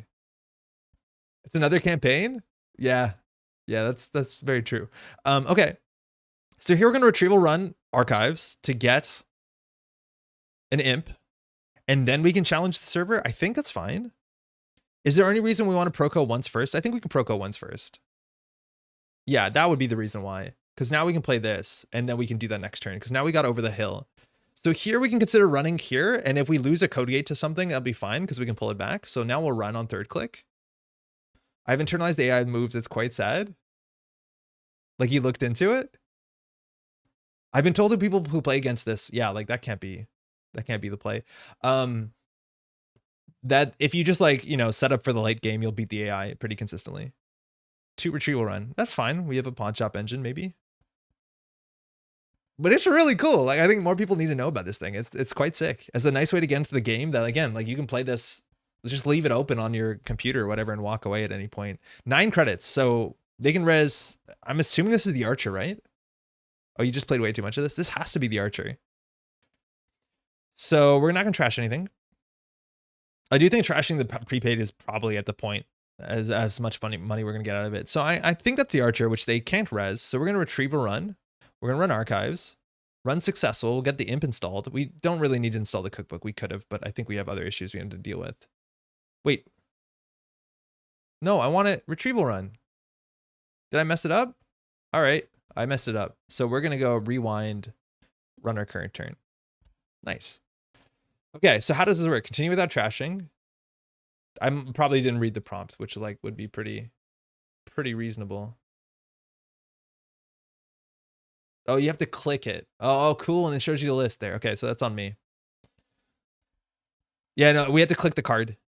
Finish install trash no more cards. I'm not gonna auto skip because in theory, when you install any program, you can trash any other amount of programs. I really like how this plays with card shape to highlight the art. Yeah, it's cool. It has a lot of really nice ways that it makes it obvious what's happening. I think that one was a bit, tricky if I didn't know what we were looking for, but it's really good. Okay, Pharos. That is cool. That is going to be very expensive for Kuroda or Marjana. It's just how it is. We have a tag now. It just ends the run and fires the subroutines when you can't break it. I don't know if that's going to catch up with them. So they only have 1 credit. We definitely have to trash the pad campaign, and we probably want to clear the tag. I don't know how quickly the corporation is going to value trashing our Proco, but we don't want to let them trash our stuff. New way to play, Stab. This is Chiraboga. If you search this name in the top left corner, Chiraboga, the same as like Bass Chiraboga in Netrunner, you'll find it. But this has been out for a while now, and it was somewhat recently updated to have more cards. It used to be only system gateway. But it's really slick. It is really quite cool. We'll Proco last click. I don't think there was a punishment for that. No, that's fine. The AI has access to some nasty stuff, though, like Punitive and Archer. You can die if you don't respect it. Yo, they advanced. Wait. Oh, we didn't clear the tag.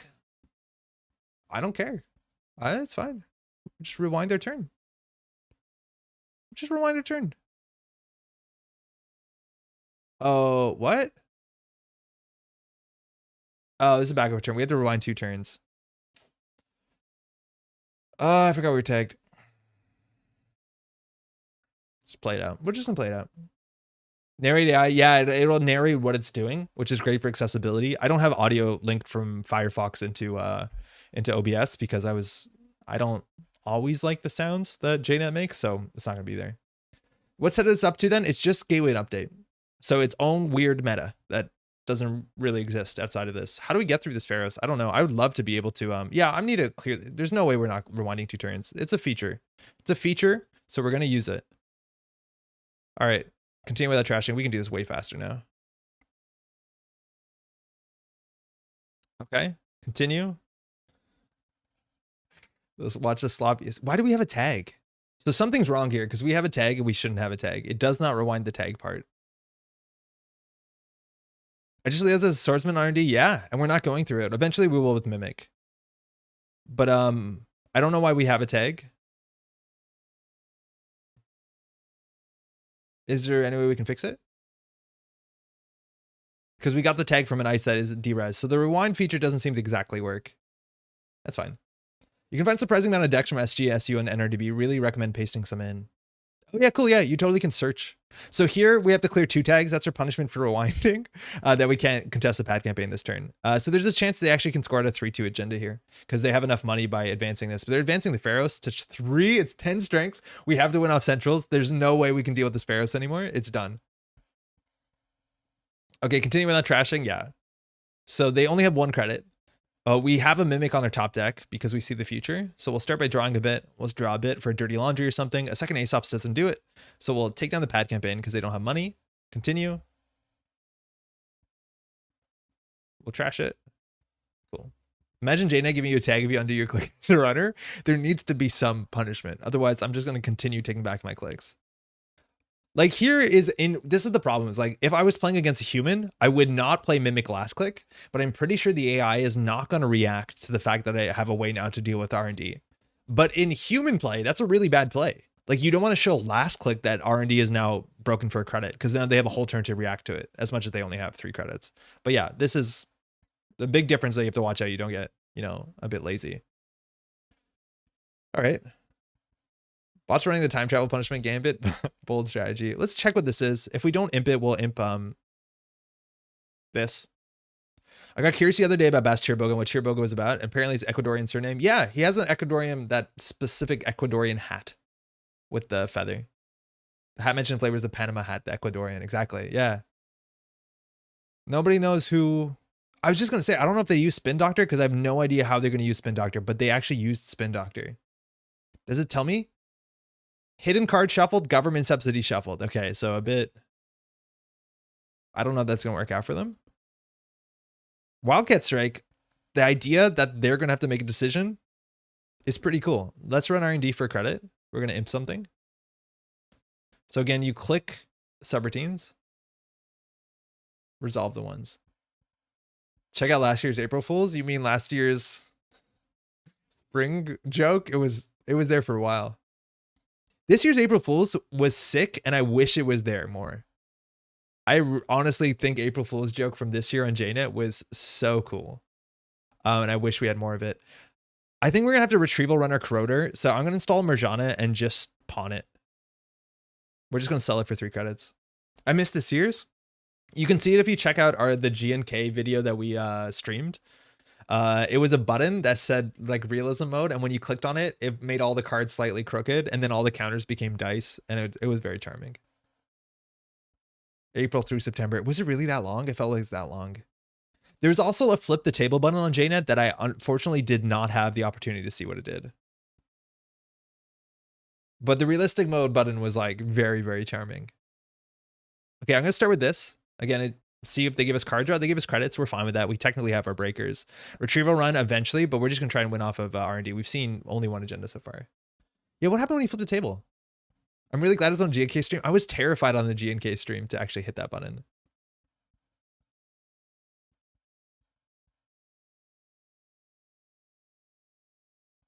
Okay. Nice. Steal. Okay, we want to go back again.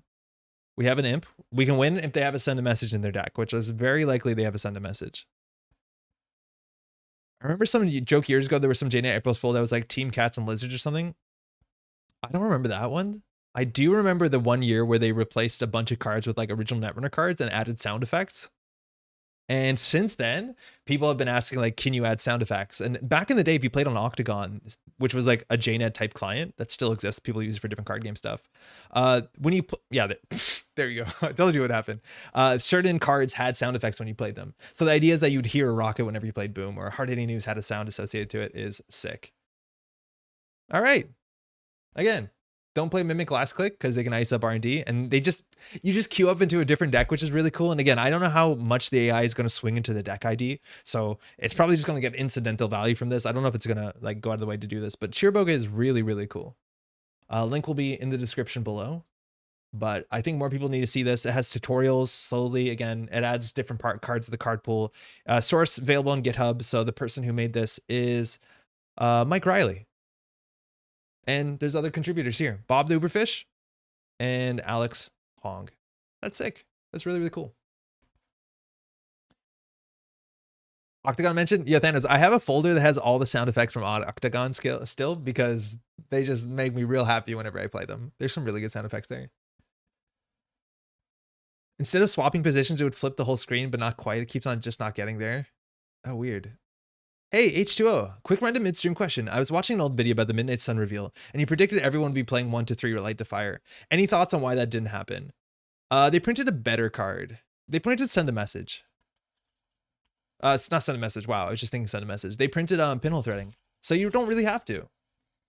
But Light the Fire is a card that like might have its day one day. The thing is that it's twofold. It's like people are not playing that sort of lists, the sort of list that Light of Fire was really good into. So like imagine, you know, it's like 2 years ago and your remote server consistently in your competitive game has Mana Garm into Anoetic Void.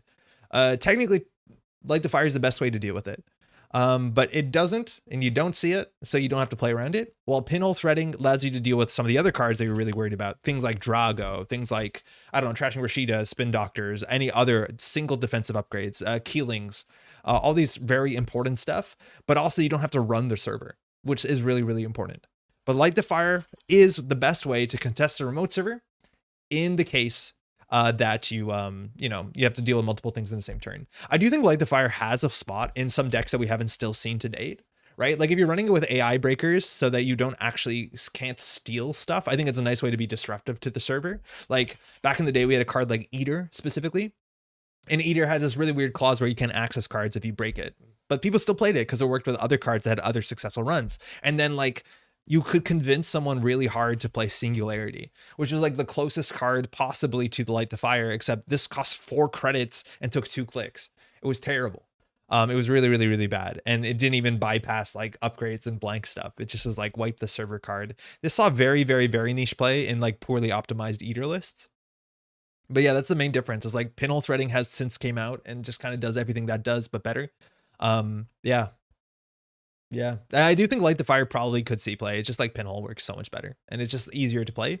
The things also like Light the Fire does some really cool stuff that certain decks could care about. Like obviously core damage is its own thing, so ESA might consider it. But when you put a Light the Fire on the table, it inherently changes how the corporation has to play into it without actually forcing you to do anything. Like the idea is that if there's a Spin Doctor on the table, they understand if it's your turn, you can spend a click to run the Spin Doctor with Light the Fire, and they can't crack it anymore. So the corporation has to proactively use their spin doctors. They have to proactively do weird stuff, and not very consistently. I think ESA again probably cares about this instance the most. But yeah, it's not great. Warroid Prisons, Lord Helix, that's actually a really good shout out too. It's like one of the ways that you can deal with stuff like that, like Warroid Tracker. And again, people are building servers with Warroid Tracker and Prisec. And I think the deck list is called PAS, unfortunately. But the deck list that Deer played really well at the last, what was it, the meta test? Yeah, this sort of thing. Like it eats this sort of deck as much as you don't want to take core damage into the PE matchup. But there's metas where it makes more sense. There are metas where people might even consider splashing it. It's only a single. How much influence is it actually? I hope it's 1. It's 2. Oh, that's not gonna help. Oh dear. The issue the deck LDF is bested with also run border control. Yeah, that's also like a really big issue. Is that any deck that's generally running defensive upgrades and counting on them will also run things like border control. It's pretty ubiquitous, right? Like that sort of HB deck that's running Anoetic and Managarm. Good luck. And that's again, Pinhole Threading is just good. Pinhole Threading on its own too is like such a better card in so many other ways. Like people use it as pseudo expose. It's a slaver of a card. It's just really, really good. Love the content, fantastic stuff. Yeah, thank you. Thanks for asking the question. If the corp not happy if you light the fire in a spin doctor, in some matchups more so than others, like they might just pop it earlier, but I do think like the best case is like Light the Fire into ESA, where you just install the Light the Fire, and now they know they have to proactively use their spin doctors unless they want to take on huge risks. Because like you sabotage mid-turn and they can't be like, okay, let me react with a spin doctor. Well, technically they can because they have priority before you spend your next click, but then they have to consider it every single click. So it helps you. It actually saves you a lot of clicks. I did not choose the deck name was chosen for me. I allow myself 1 tech card per deck. What was your tech card in PAS? There was a point that I was going to show this deck in a video and I didn't because of the name. I was like, no, I don't like the name. I'm not saying it. And here we are. Just add Hush to deal with the border control, right? /J, yeah, right. Okay, other new stuff. Very quick. There's another meta test this weekend. The last one was huge. Shout outs to Deer, did quite well in it. But there's a meta test this Friday. It starts at 10 a.m. CET. I don't know what that is. I know it's a time zone that doesn't really make sense for me, but this is probably better for folks in Europe. So again, this is weekend. The last meta test was like the first meta test and it was sick. It was really good. It was a great stream, great production, and good competitive Netrunner to watch. So if you want to get involved, it's a fun way to spend a Saturday. If you want to play some Netrunner online, and participate in the community, which is sick. And speaking about participating in the community, have you seen this? I got some big old news. Firstly, this is the United States U.S. Nationals East Coast Championship. This is one of the 3 nationals that's happening in the United States. This year, countries are allowed to have multiple nationals, which, it's weird. It's confusing, but whatever. I guess more Netrunner. And this one's happening in Philly on the 29th of July. And it's really important you know that if you want to make plans to go down there, because a lot of people are going to be there. This is a huge registration list for something that's happening like months down the line. So that's really sick. You can see some of the prize support. I don't think this has been announced officially on Null Signal stuff, but like this is a Cat Shen Anoetic Void. It's sick. It's really, really good. And this is like official prize support that seems to be part of Nationals, which is quite good. Otherwise too, we did see this. This is an Ngolo and the colors on this are fantastic. So this is great. It's going to be a big thing. If you want to get involved. Can you score after turn start but before draw? Yes. Say you can. There's a paid ability window. Okay, so you can score on any paid ability window, but it has to be on the corpse turn. So the window that a lot of people res things at the start of the turn before start of turn, let alone before mandatory draw, you can score on there. And there's actually a very reasonable reason why you'd want to consider doing that with hybrid release. So in theory, at start of turn, you can score a hybrid release that's been on the table. Maybe you're doing like ISWAC nonsense, and then use this to install something from archives like Reaper function, and it will then be installed and resed once you pass to start a turn trigger, and it will fire. This is a really weird card. It's one of the few cards they would actually consider scoring at a different point than immediately, which is kind of neat. That Void Slaps, yeah, it's really good. It's really, really quite good. Anyways, that's that. Thanos, I don't know what's the link. I can't just open Imager link. Probably the 4 influence monster. Wait, what was in this deck? There's a 4 influence monster. It's the hat collection. Oh, okay, cool. Oh, the what's it called? The April Fool's thing. Oh, end of the line. Nice. Okay, cool. On that note, hey, we're running the nationals, it turns out. So we just got their email response earlier this week that here in Montreal, I put in a bid for nationals and we won the bid. It looks like in Canada, there should be 1 nationals here in Montreal this summer and then 1 nationals on the West Coast, I believe. I don't know if it's been announced. So yeah, watch out for that. But will let you know as soon as we have a date locked down because we have to figure out exactly what date it's going to be. I'm going to be making that date work around this. This summer is really, really interesting because at the end of June, we get the new set, which means that end of July, will be a month into a new meta. I'm looking right now to probably do the Montreal one at the end of August. Let me tell you, Montreal in summer is just kind of really, really, really sick. If you can make it out, I want to make sure that it's not on top of this date for obvious reasons. And I think there's other big events going on through the summer. I believe a Cascadia on the West Coast is like first or second week of August. So we're probably going to do later in August. Again, I'll let you know as soon as we have a confirmed date, and I want to get the date out as early as possible. So if people want to make plans to come to Montreal in the summer, you're going to have a great time because it's honestly the best city ever. It like straight up is kind of, it's just the wildest city. It's really, really good. Should I make it up to Montreal now? Yeah, shoot, I got to make it up. Yes, I would highly recommend it. So again, really excited to do that, to run an event. This is the first time Montreal has ever had any sort of large prestige event. For years now, throughout like FFG Netrunner, it's always been like, go to Toronto. And for the first time now, we get to have the nice Toronto people maybe come down to see us. I think it's sick. Also for the folks in like New England, that sort of part, like I have no doubt people are going to come up from the States because it's like a 6-hour drive from like technically New York and Boston and a lot of big parts. Yeah. So I'll let you know as soon as we have a date, but I'm super stoked that we have an upcoming nationals here in Montreal. But yeah, it's really hard, right? Like, because the new set comes out on the 6th, at the end of the 6th, the June, right? And so this is the end of July. So like, I don't know, there's not that many weekends. I feel like it's going to be ugly on some front or other. And like, I got a wedding I have to go to in August. So yeah, it's not mine, but yeah. Speaking of New England, I just want to shout this out real quick. We talked about this really quickly the other day at the end of the stream when Pat was around, but I just want to shout this out for those who don't know. This is Neon Static, and it's a podcast that has now, they're just like, 4 episodes in, and it's from a bunch of folks who are relatively new to the game. I think a lot of these folks used to play the game back in the day and then got back into it through Null Signal, through System Update, System Gateway, and are playing Startup right now. And it's really cool. It's like a great podcast.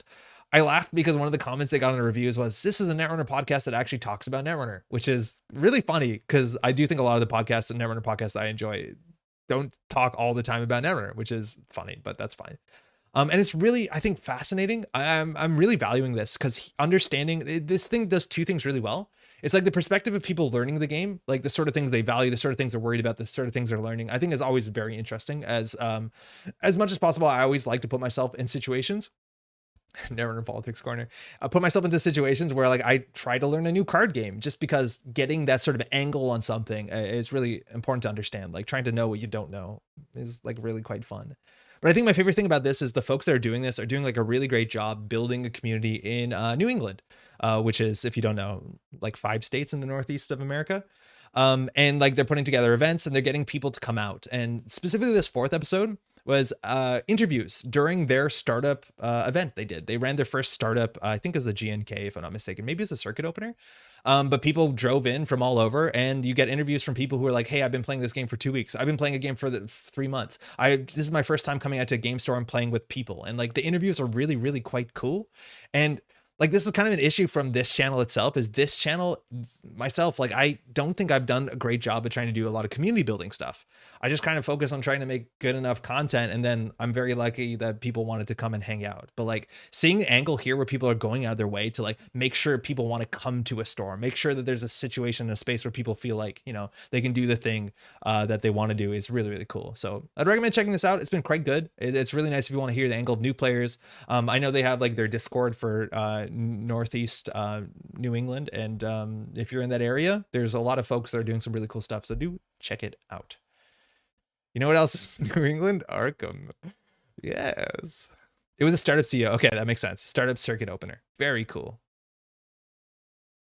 Has a release date for the new set been announced? Burden, the closest they've said is they've showed like their Kanban boards or whatever, and it seems like release is the 30th of June, but obviously that could change. Thank you so much for the shout out. It's incredibly cool. Yeah, no, for sure. I've been really enjoying this. Like I've listened to all of it and it's pretty great. I'm excited to see more. I know also like Eric is working on some cool stuff behind the scenes, but like, yeah, I've no doubt the Neon Static is going to go on to do some like really cool stuff for the Netrunner community as a whole, because they're already like kicking ass. Like I don't know any other scene that's putting in this much effort to get new people out. Like it's not something I think we're doing that well in Montreal maybe, but it's great. It's great. It's really good. I think that's it in terms of news. Do you think jnet works now? Do you think jnet might work? Because I wanted to build a deck. What time is it? 10:30. Let's build a deck. Listening from Sydney. Hey, how's Friday? jnet sleepy? Ah, man, there's 12 people out here, but maybe they're all like just kind of stuck in their games, right? Like they each got into a game at like 6 hours ago and it's still ongoing and they can't leave. Let's build a deck. Oh, on that note too, we have a circuit opener here in Montreal. Talk about community building on the 22nd at l'Abyss. I'm really excited. It's not this weekend, it's the following weekend. And it's our first, no, it's not the first circuit opener we've had. We had one last year, but it's the first of this year, which is sick. And there's a lot more to come. Shout out to Saru who's doing all that. Sydney represent. All right, new corp deck. You know what I've been thinking about? I've been thinking about this ability. This is sync. This is standard, mind you, but it's okay. CTM deck maybe? I don't know. I think this is what I want to try, Kalana. It's going to be CTM adjacent. I do think people hate CTM and people haven't had to hate sync in a while, so it's like kind of cool. But this is sync, and sync's ability, 40 card, has made me think there's actually some really nice agenda distributions you can put into this deck that are inherently quite unfair, that people haven't had to experience for a while. And the deck, the numbers we looked at in the last couple of weeks have made this a bit more interesting. But in short, a click costs 3 credits to remove a tag. A click and 3 credits to remove a tag is a lot. You might think the difference between click and 2 credits and click and 3 credits is not a lot. It's a lot. It's a 50% more money. The idea is that if someone, heaven forbid, face checks into a ping, they now lose a click and 3 credits.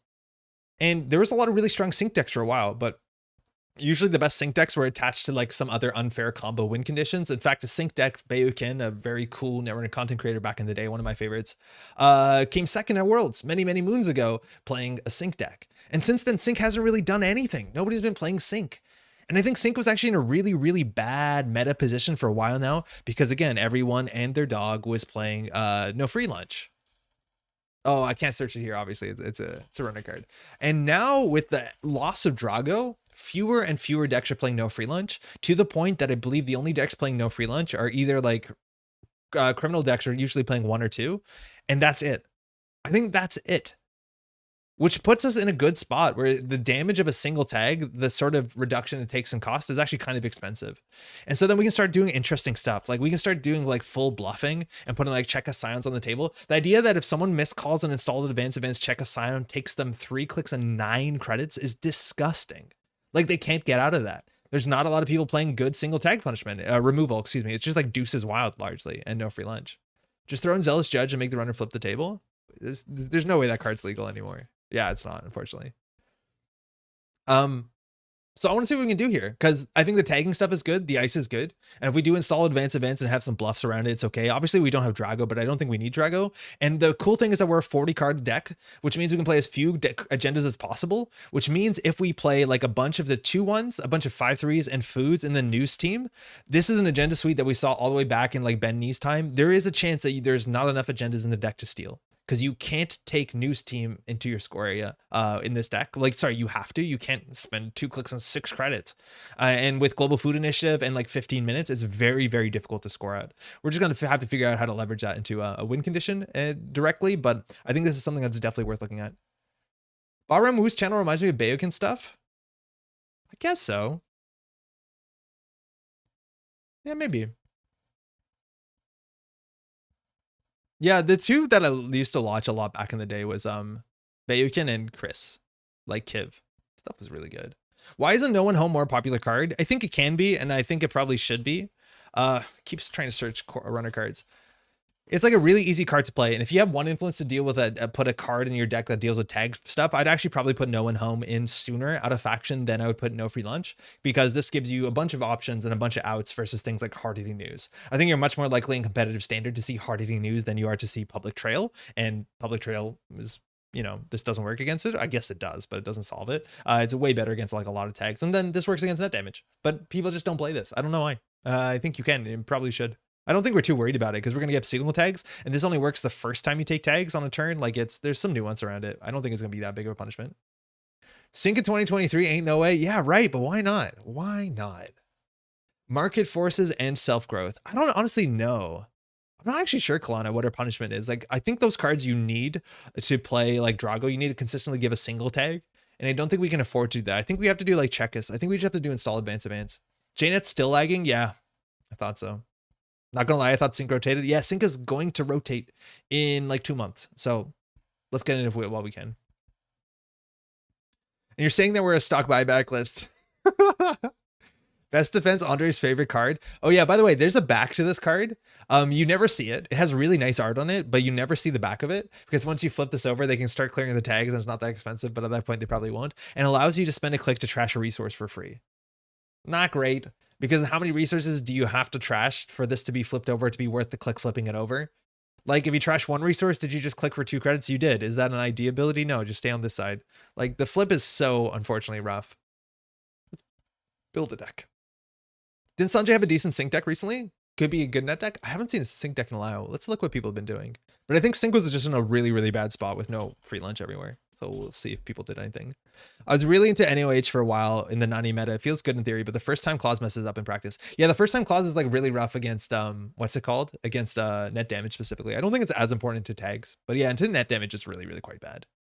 Let's do by deck. Yeah, this is the deck that Bayokin, mind you, took into second to Worlds. It's on stream. You can see him. But this deck had a 24/7 news cycle combo deck. But this agenda suite is like disgustingly good. And so this is 3 global food initiatives. We had NAPD contract back in the day, and then just a bunch of 1-pointers on top of like some of these versions had news teams as well. So it's just almost impossible, especially when tag me, to have a way to score out. Like imagine you win tag me in this deck. There's literally 6 fewer points for you to steal, and you need to find 7 out of the 12. Again, imagine you go tag me because they make you go tag me because you just cheese into hard-hitting news, which you probably shouldn't allow them to do. There is literally 3 less agendas to steal because of food and 3 less to quantum predictive. So again, 12 agenda points in a 44 card deck, you need 7. And this one can be shuffled back, so it's not even real. Like it's an absurd agenda suite. By date.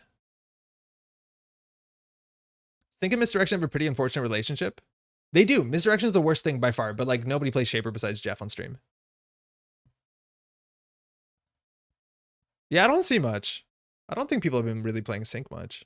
Besides this one. 4th Worlds. That's probably it. Yeah, I see you posted a link. It's from 2021. Oh, this is from years ago. Okay, so like one of the, like this is the wild thing, is we searched most recent decks for Sync. There's 5 from 2023.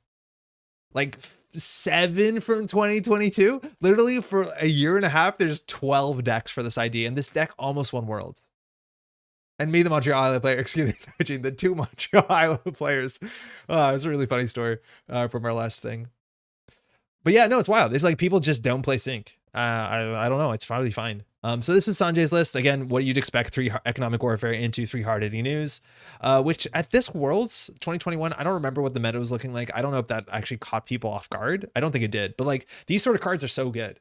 Like Prisec, they have to trash for 3, take a meat damage, and then clear the tag for 3. 6 credit econ swing. Obviously you paid money for it, but you know what I mean? Like this stuff seems good. I don't know. Let's try it out. We're going to be upset about it in a second. Never know where to put my face. We'll try here and then have to move it in a second. Well, just put it here. This is fine. You can see names of cards, right? All right, so our agenda suite, let's try and do the unfair agenda suite. So we'll put global food in there.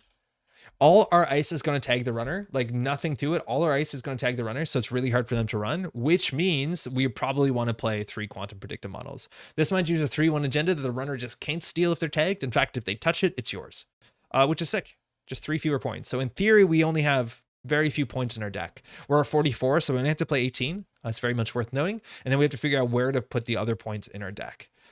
What else do we want to play in the deck? I do think we want to do it, install advance pretty consistently. Tomorrow's headline, easy inclusion. It is a 3-credit swing. Sure. I dare you, while playing Sync, to use the elusive back of the ID. I think I've done it once. We'll see. Hey, Julian, Bologna for days? I don't know if actually we want to do Bologna. We could play a single Bologna and then play as few agendas as we can, and then we can install advance that. I wonder if we can just like do mitosis. Like, it's just such a high risk when you're running a Czechoscian, right? But the problem is, like, if we're not running, I'll figure out how to spell Czechos one day. If you're not running like mitosis, you're not running post-truth dividend, right? Like, what tag punishment are you running? I should pronounce baloney. Good old baloney. I think I remember watching my 2021 World Games and a flip happened. My MU is faulty though. The flip sometimes happens on stream. I remember being on a stream and yelling about the flip and just absolutely popping off when someone flipped. But it was, I'm not sure what stream it was, but I do remember it being a thing that people were worried about. Yeah, I don't know what we do. Any credit in our deck? Yeah, maybe. Okay, we can play one. So our way to score out is score out a food, score out a headline. Sorry, score out a food, score out a Bologna, and then like score out a 1-pointer. That's fine. Like even 2 QPMs, tomorrow's headline, and a 3-pointer. Like we have ways to score to 7. That's all we need to know. All right, we want to play every single card that says the word tag on it that like makes some amount of sense. So like check a Scion. Yeah, we'll install advance and checkouts. Even if we just install a checkus and they run it, right? They lose 2 clicks on 3 credits. How bad could that be? A new Steam we'll play 3 of, probably not necessary. Nothing here makes sense anymore. So we'll do Spin Doctor 3, Rashida 3. I think we'll do NGO fronts because if they run it, we have a credit swing, hard hitting news 3. Probably end up playing economic warfare, probably playing gaslight. And then like, I don't know, that's a lot of assets. Backroom? Spark, how's it going? I think there's a chance that we want to do backroom. But like backroom only really makes sense for a deck that can very consistently get to 6, but can't get to 7. So if we were doing a sync deck that was like on 3 global food initiatives, 3 Bologna, I'd be much more excited. But the fact that we have 15 minutes of quantums means I don't think we're going to sweat that 7th point. So I don't know. I'm not sure. Gaslight probably should be 3. We'll see. Is there anything else we're missing? Let's go to ice. Any ice that says a word tag on it, it's like going to be fire. And specifically on ice, that always is good. Like Authenticator is on the cusp of being okay. On its own, it's a reasonable enough thing. It just gets really bad if they go tag me. But if they go tag me, maybe we're okay with that. Yeah. Data loop, data ward, no thanks. F2P, no. Actually, probably fine. There's no endurance. Like people face check into this, they pay 4 though. And I think we can do better than that. Oh yeah, Turnpike for sure, Funhouse for sure. IP block, very likely, because we can boost into that and it's probably fine. Oh, this is the ice with the word tag on it, right? Vasilisa, honestly, okay. It's fine. Not a lot of ice does that. The problem is like this is in the Turnpike slot and we play the Turnpike slot. Plan to resolve 2 backrooms and aim for 5 points. If we can resolve 2 backrooms, we would probably should be playing Psychographics or Shipment from Vladislavsk. Probably. So I don't think so. It's a lot of slots, right? Or even like playing the agenda gets smaller. It's nice sometimes to have like a resistor, but like they can always get through this. Shipment from Vladislavsk? I'm pretty sure that's how it said. 3 ping, of course. And I think we can play some amount if we really wanted to Unsmiling Sarevna. I think they'll probably take the net damage. Instead of taxing ice, I don't know. We'll play 1 and see how it goes. We don't have anything big. We're hoping Funhouse gets us there, and we just want to put stuff in the remote server. Again, like Funhouse is so important when we're running 3 quantum predictive models. That's just what we do. Install advance behind a single ice every turn. Let's see how far it goes. I'm sure you're right. I just default the shipment from Vlad because I'm a coward. They have a pronunciation guide. I'm pretty sure it's Birsk and not Vladislavsk, which was what most people say. These are all the cards that say tag. Okay. There is a chance that this card is playable in a world where there was endurance, but there's not anymore. But this like is totally fine. Mouseless offer authenticator. Yeah, it's like fine. It depends how we're going to use our MU, but Mouseless is definitely like a prime tag card. Actually, for that note, we didn't check all the other ones that say the word tag on it. Like I would play a Hunter in here if I could. Is there anything else outside of NBN that we want to consider? Sherlock 2. Give the runner a tag. Veritas is like, no, it's Trace 2 is not good enough. And that's, yeah, probably be Mouseless if it's anything. Force Connection is a bit more money than we need. Like, I think we probably are not going to have huge money and we'd rather have our money into Harding News. So I think if anything, we'll do like Prisec. We just still don't have tag punishment, funny enough. Like we still have to slot that in. We're already at 49 cards. I hate playing 44 card decks. Yeah, Chris, what's punishment? That's a good question. What is punishment for tags? Honestly, boom. It's probably boom, let's be honest. It's just always boom, isn't it? It's boom. You know, ganked is probably fine. You know, ganked is actually really probably fine. But like, you'd have to gank someone into like a turnpike or something? I don't know. Freedom of information is reasonable. It attacks our agenda suite in a weird way where we'd probably drop the blown and play like 2 freedom of informations. I'm not sure if I'm excited about freedom of information. Amaze is really good. As soon as a runner hits an amaze, we're good. We spend on econ warfare? Yeah, we are. And like then planograms probably is in the deck, and then we're at 59 cards. So best defense is needed here. I think our plan is to not play against Shaper. I don't think Shaper's real. But if we are playing a best defense, like, I don't know, I never play best defense. Fear is enough. Okay, so we're over MU, or sorry, we're over influence. I feel like we're probably forgetting 1 or 2 pretty common cards. So we have to cut like, I don't know, 15 cards. So how much ice do you need to run in a deck like this? Let's look at this. This is running 6 + 3 + 3. That's 12. Okay, so let's run 12. P-block's not gonna be that taxing. Authenticator's worse than Funhouse. Let's cut the Serebna. So now we're 6 on 3 on 3. Okay. The issue here is we have too many assets. 1 boom, 1 shipment, save on influence. There's a really big difference between boom and shipment. Like shipment doesn't win the game, boom wins the game. So I think there's arguments that like shipment should just replace anything else. Argument warfare to ass 1x mouseless. Sorry? Like the issue is this is 2 influence, this is 3. So like we just have to cut a mouseless. And just play another code gate. I don't know if we're on 3 authenticator. Mouseless probably gets cut. This seems more important. I just hate cheesing people out to economic warfare, I'll be honest. 1 gaslight, it's not something you need to see early. I think gaslight is such a busted card early that I'm actually really upset about it. Right? Like they just pull economic warfares. Why 15 minutes plus Bologna over 2 FOI? I don't know how consistently we're going to tag punish people to death. I don't know. We can do this. I think 15 minutes is really good though, for what it's worth, but we can try this. This gets us slots back. But I'm not sure. The thing is like, how does this help us win the game? So we have 2 freedom informations. So we have to be on like 5 points for it to matter. Yeah, maybe we get there. You might be well to lean rather than the hedging. Yeah, I think we'd probably make more sense for us just to be a kill deck than to worry about this. Right? Like if they steal the Bologna, that kind of works with our thing. And 15 minutes is just such a good card. Yeah, 3-3-1 makes more sense. If you're on 2 gaslight, do you need 2 boom? It's either cut one of those or mouseless. I value getting like economic warfare with gaslight, but yeah, I don't think you probably need all of them. I think some of this has to go. A single all-seeing eye. I don't think it matters because Neon, Eric, if we're playing all-seeing eye, are we ever going to flip? We have to encourage ourselves to consider flipping. But we can maybe just pay to trash things. If you kill deck, then play 6 agenda echo chamber. No. We're gonna be jamming. We're jamming.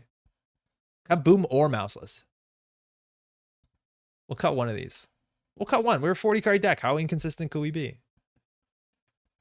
Okay, we'll cut one of these, one of those. I think Amaze is actually probably better than Price Tag, but Price Tag is a bit more consistent. We don't have to play 3 news team. We still have to cut 6 cards. I hate 44s so much. We'll play 1 checkist just to, you know, keep them on the toes. 6 more cards. Wow, that's so easy. How do people play 44 card decks? Like literally, how do people do it? It doesn't make any sense to me. When the run ends, jamming with all these agendas actually costs money. Oh yeah, we don't have money, so we're gonna install 1 a turn, click for credits, something like that. 2 HHN. Yeah, you're right. We always have it when we need it. Cut some NGOs. It's probably right. I just like install advanced events constantly. Like that works really well with our deck in general. And we don't have any money. Yeah, you can definitely cut one of those. What does this draw like? We keep this hand. Hedge fund, we can ice both centrals. Okay. Authenticator remote is really goofy. Authenticator remote with quantum behind it. Not that we're excited to score quantum, but like, okay. Top deck there. We can advance the quantum out if we really want to. Install advance from here. Maybe they cheese it through the authenticator. I'm just joking. Poking through Netrunner for various tags. Have played all, but is Hydra playable? Hydra's really playable. It's really, really good in Acme. Unfortunately, like we're so far away from threatening it. Is this deck better in R+? Yes. Yes. So the big thing about sync could be better is that like if we play a lot of checklists, yeah, this probably be better in R+, let's be honest. IP block over authenticator? No, I refuse. No, I'm gonna play this one. I want to try it. It's for Diogene. He's always wanted to play this card. I've never done it. Sundays revolved around EOI makes more sense with 331. Yeah, EOI was really, really important. I think EOI also existed, yeah, in Bayokin's version. Exchange of information, mind you, was like the premier tag punishment card, where like a single card could win the game. Because it was so easy for you to get a quantum predictive model, let alone in 15 minutes, and then you fed them like the global food initiatives, and you just been like, whoop, here we go. Yeah, it's really good. Observe and destroy, what does this do? Wow. Wow. Cool. Closed accounts too? Yeah, 2 closed accounts. Yeah, that was a mean deck. It was a really, really mean deck. All right, we just got to cut 2 cards and eventually play Reality Plus. Wow, this would be straight better in Reality Plus, wouldn't it? That hurts to see. And 24/7, yeah, 24/7 was the whole deck. But like it still had legs because of the other support cards.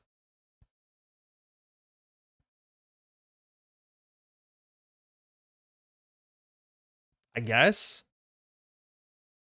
I don't like what I'm doing. Oh man, are we really just better in R+?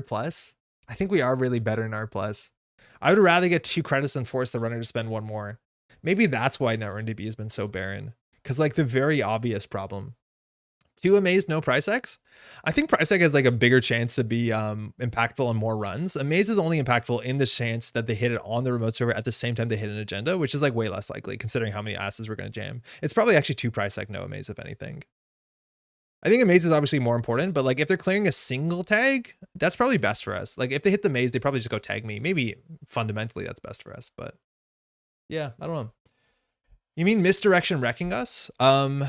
Not much more than restoring humanity. Well, yeah, but it's not R+. That has always been the downside to sync, though. It's like, oh, does it cost 12 credits to remove a hard hitting news? No, I'm going to pay 4. But who's playing that? Amaze Namba with QPM is funny. Yeah, it's really funny. They get the tags after the run. And again, if the agenda goes in our square, they don't get the tags, but that's fine. We'll try it. We'll try it. 1 boom, no gaslight seems wrong. Very likely, yes. And we don't have the additional card draw of Reality Plus, which I think is kind of where I'm holding myself in my head. Not R+.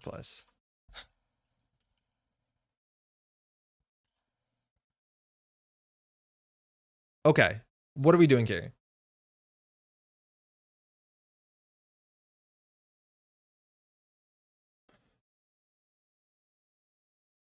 How do we?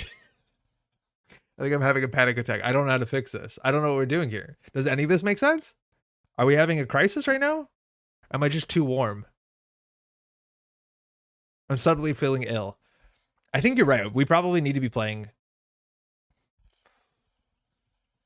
build as consistently as you can a bad R+ deck. Cut checklist. I did that before I read that. You're right, though. I just want to install advanced checklist and someone run into it and absolutely hate it. All right, jnet, how are you working? No, that's not a good start. That's not a good start. Drop the news teams completely. I'm going to hold them for now and see how they go. They do interact positively with their agenda suite. I didn't check the chart to see how positively they interact with their agenda suite. But they're definitely not necessary. The longer the game goes on, though, the better the sync ability is. It'll be fine. Yeah, right?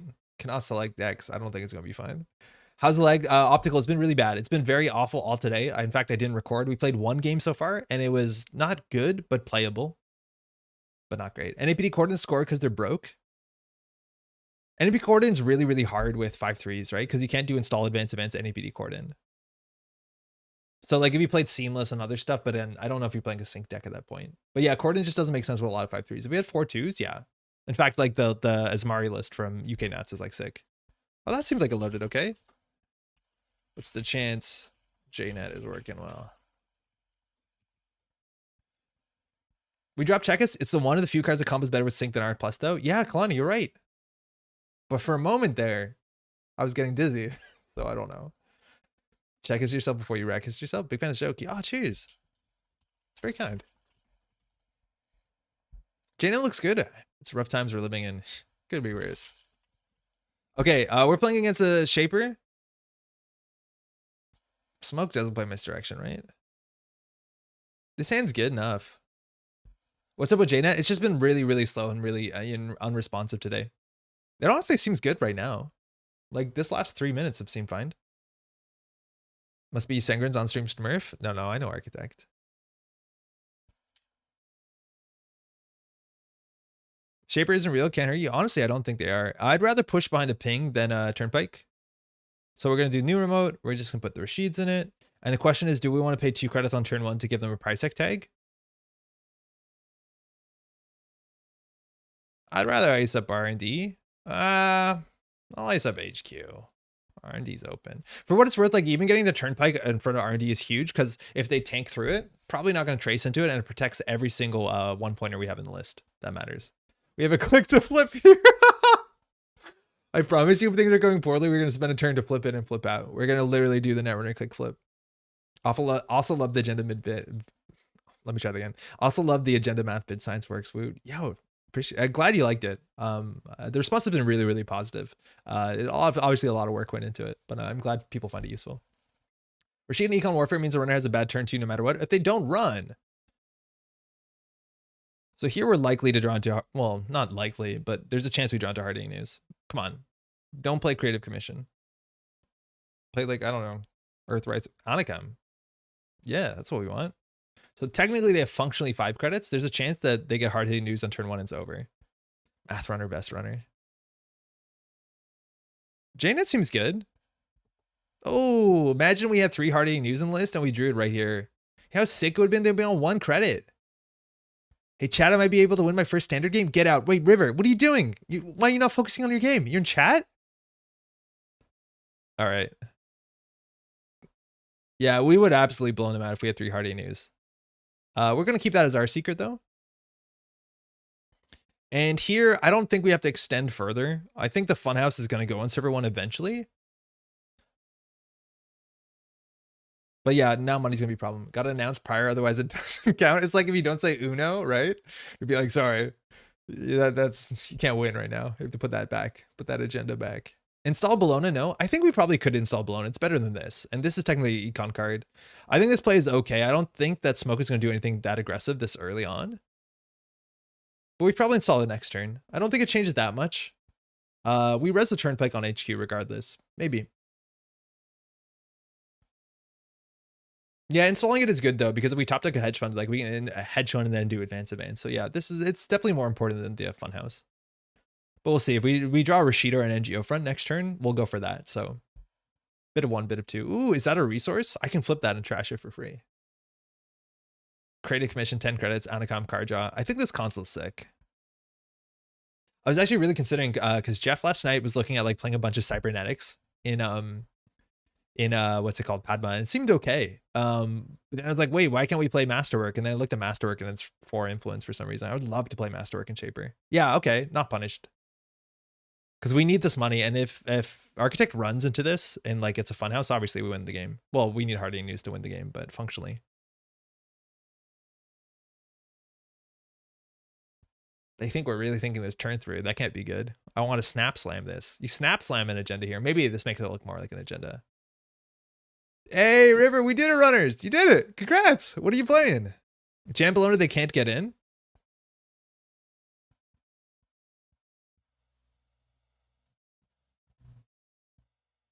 Yeah, you're right.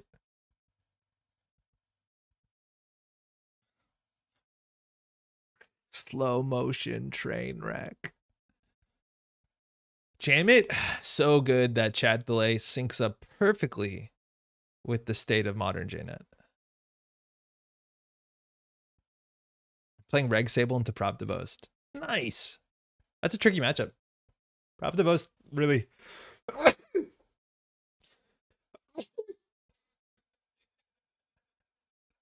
I want to sneeze down my shirt. I thought it was the most Can I just get a click back? Really well done. Literally everything is turned through.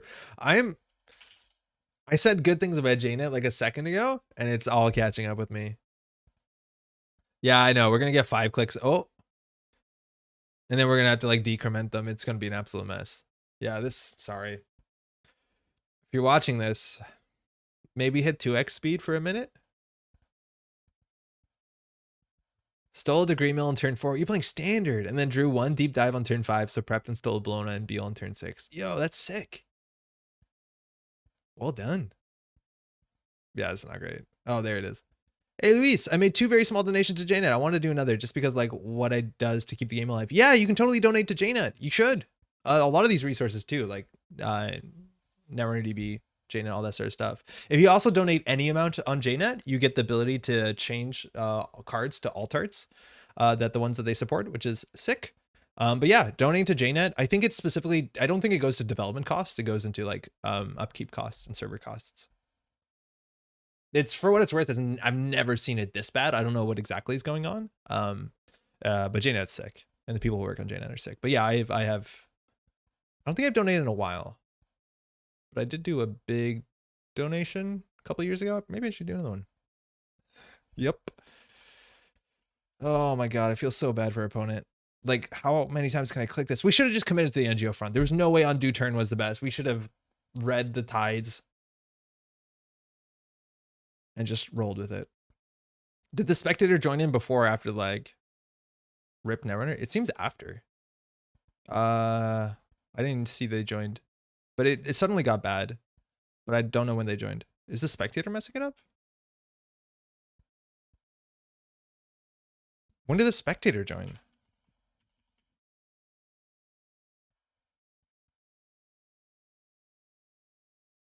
Around the time it got really bad? You think they're doing it? You think we're getting DDoSed? Is it happening? Oof. jnet has alt arts? Yeah, it does. If you go into the cards, you'll actually see them. And then when you have donated, you have the ability to click on something and say like, this is my preferred alt art. I don't do it because I want to make the stream as readable as possible. But we'll see. We'll play against players where you see like they'll have the original FFG card arts or like alt arts, their favorite stuff. How to most politely ask them to leave? I don't think they're actually having a big impact on it, so I'm not gonna. DDoS is such NP. There was a card in old Netrunner called DDoS and it was like very, very good. Shit, this ain't it. Oh, they're out. They're out. Okay.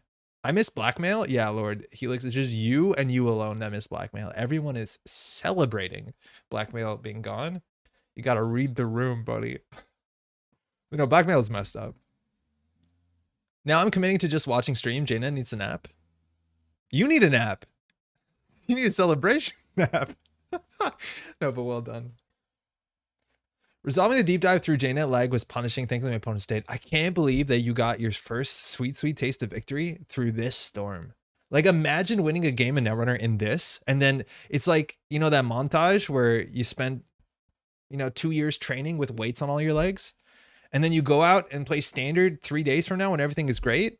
I ended my turn twice. Sick. And you're going to absolutely just be punching through servers. It's going to be ridiculous. If I knew a bit more programming, I would try to automate Banhar. Banhar is automated. As far as I understand, Banhar has been automated for a while. It was a montage just for the deep dive, yeah. Do you want to see my my vacation slides? Time to boot up those Octagon sounds. They're really good.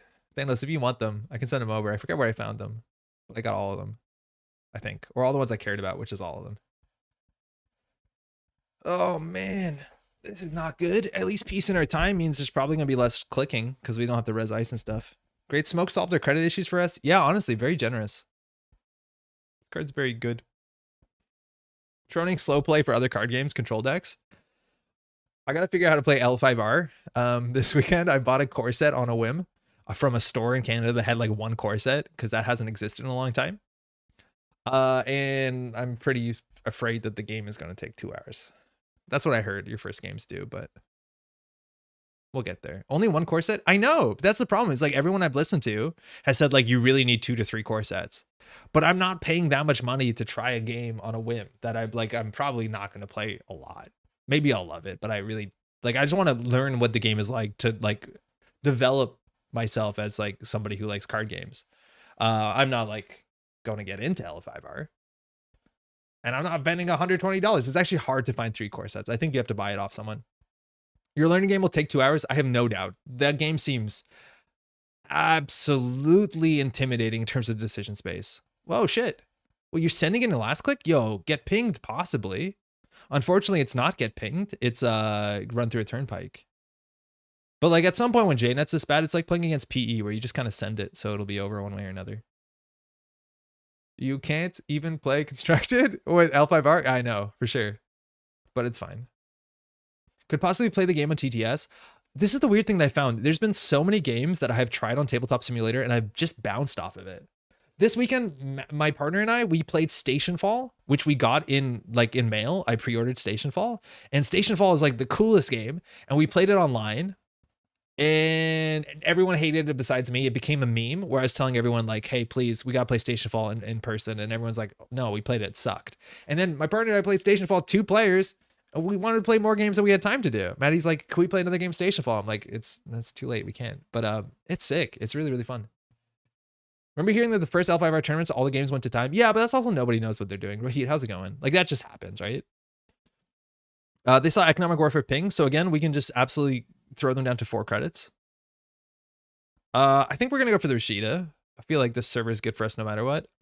This server gets gone through for after image credits. Penrose deals with Authenticator for 3 credits. Take that IP block. What is this? This is also Turnpike. So HQ R&D. Wait, we only have 8 credits? That's enough for this. The one I want to learn is Flesh and Blood, even though I'm not a huge on new CCG. Flesh and Blood's another one I played on TTS, and I didn't like it until I played it in person. But Izzy, if you want to play Flesh and Blood, you want to learn it, hit me up. Flesh and Blood's actually really, really cool. It's like a really good game, unfortunately attached to a CCG.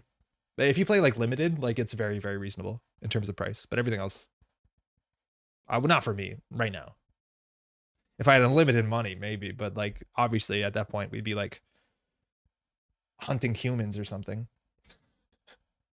All right, here we go. Ping. First time. This matters. Unfortunately, the server is actually kind of rubbish.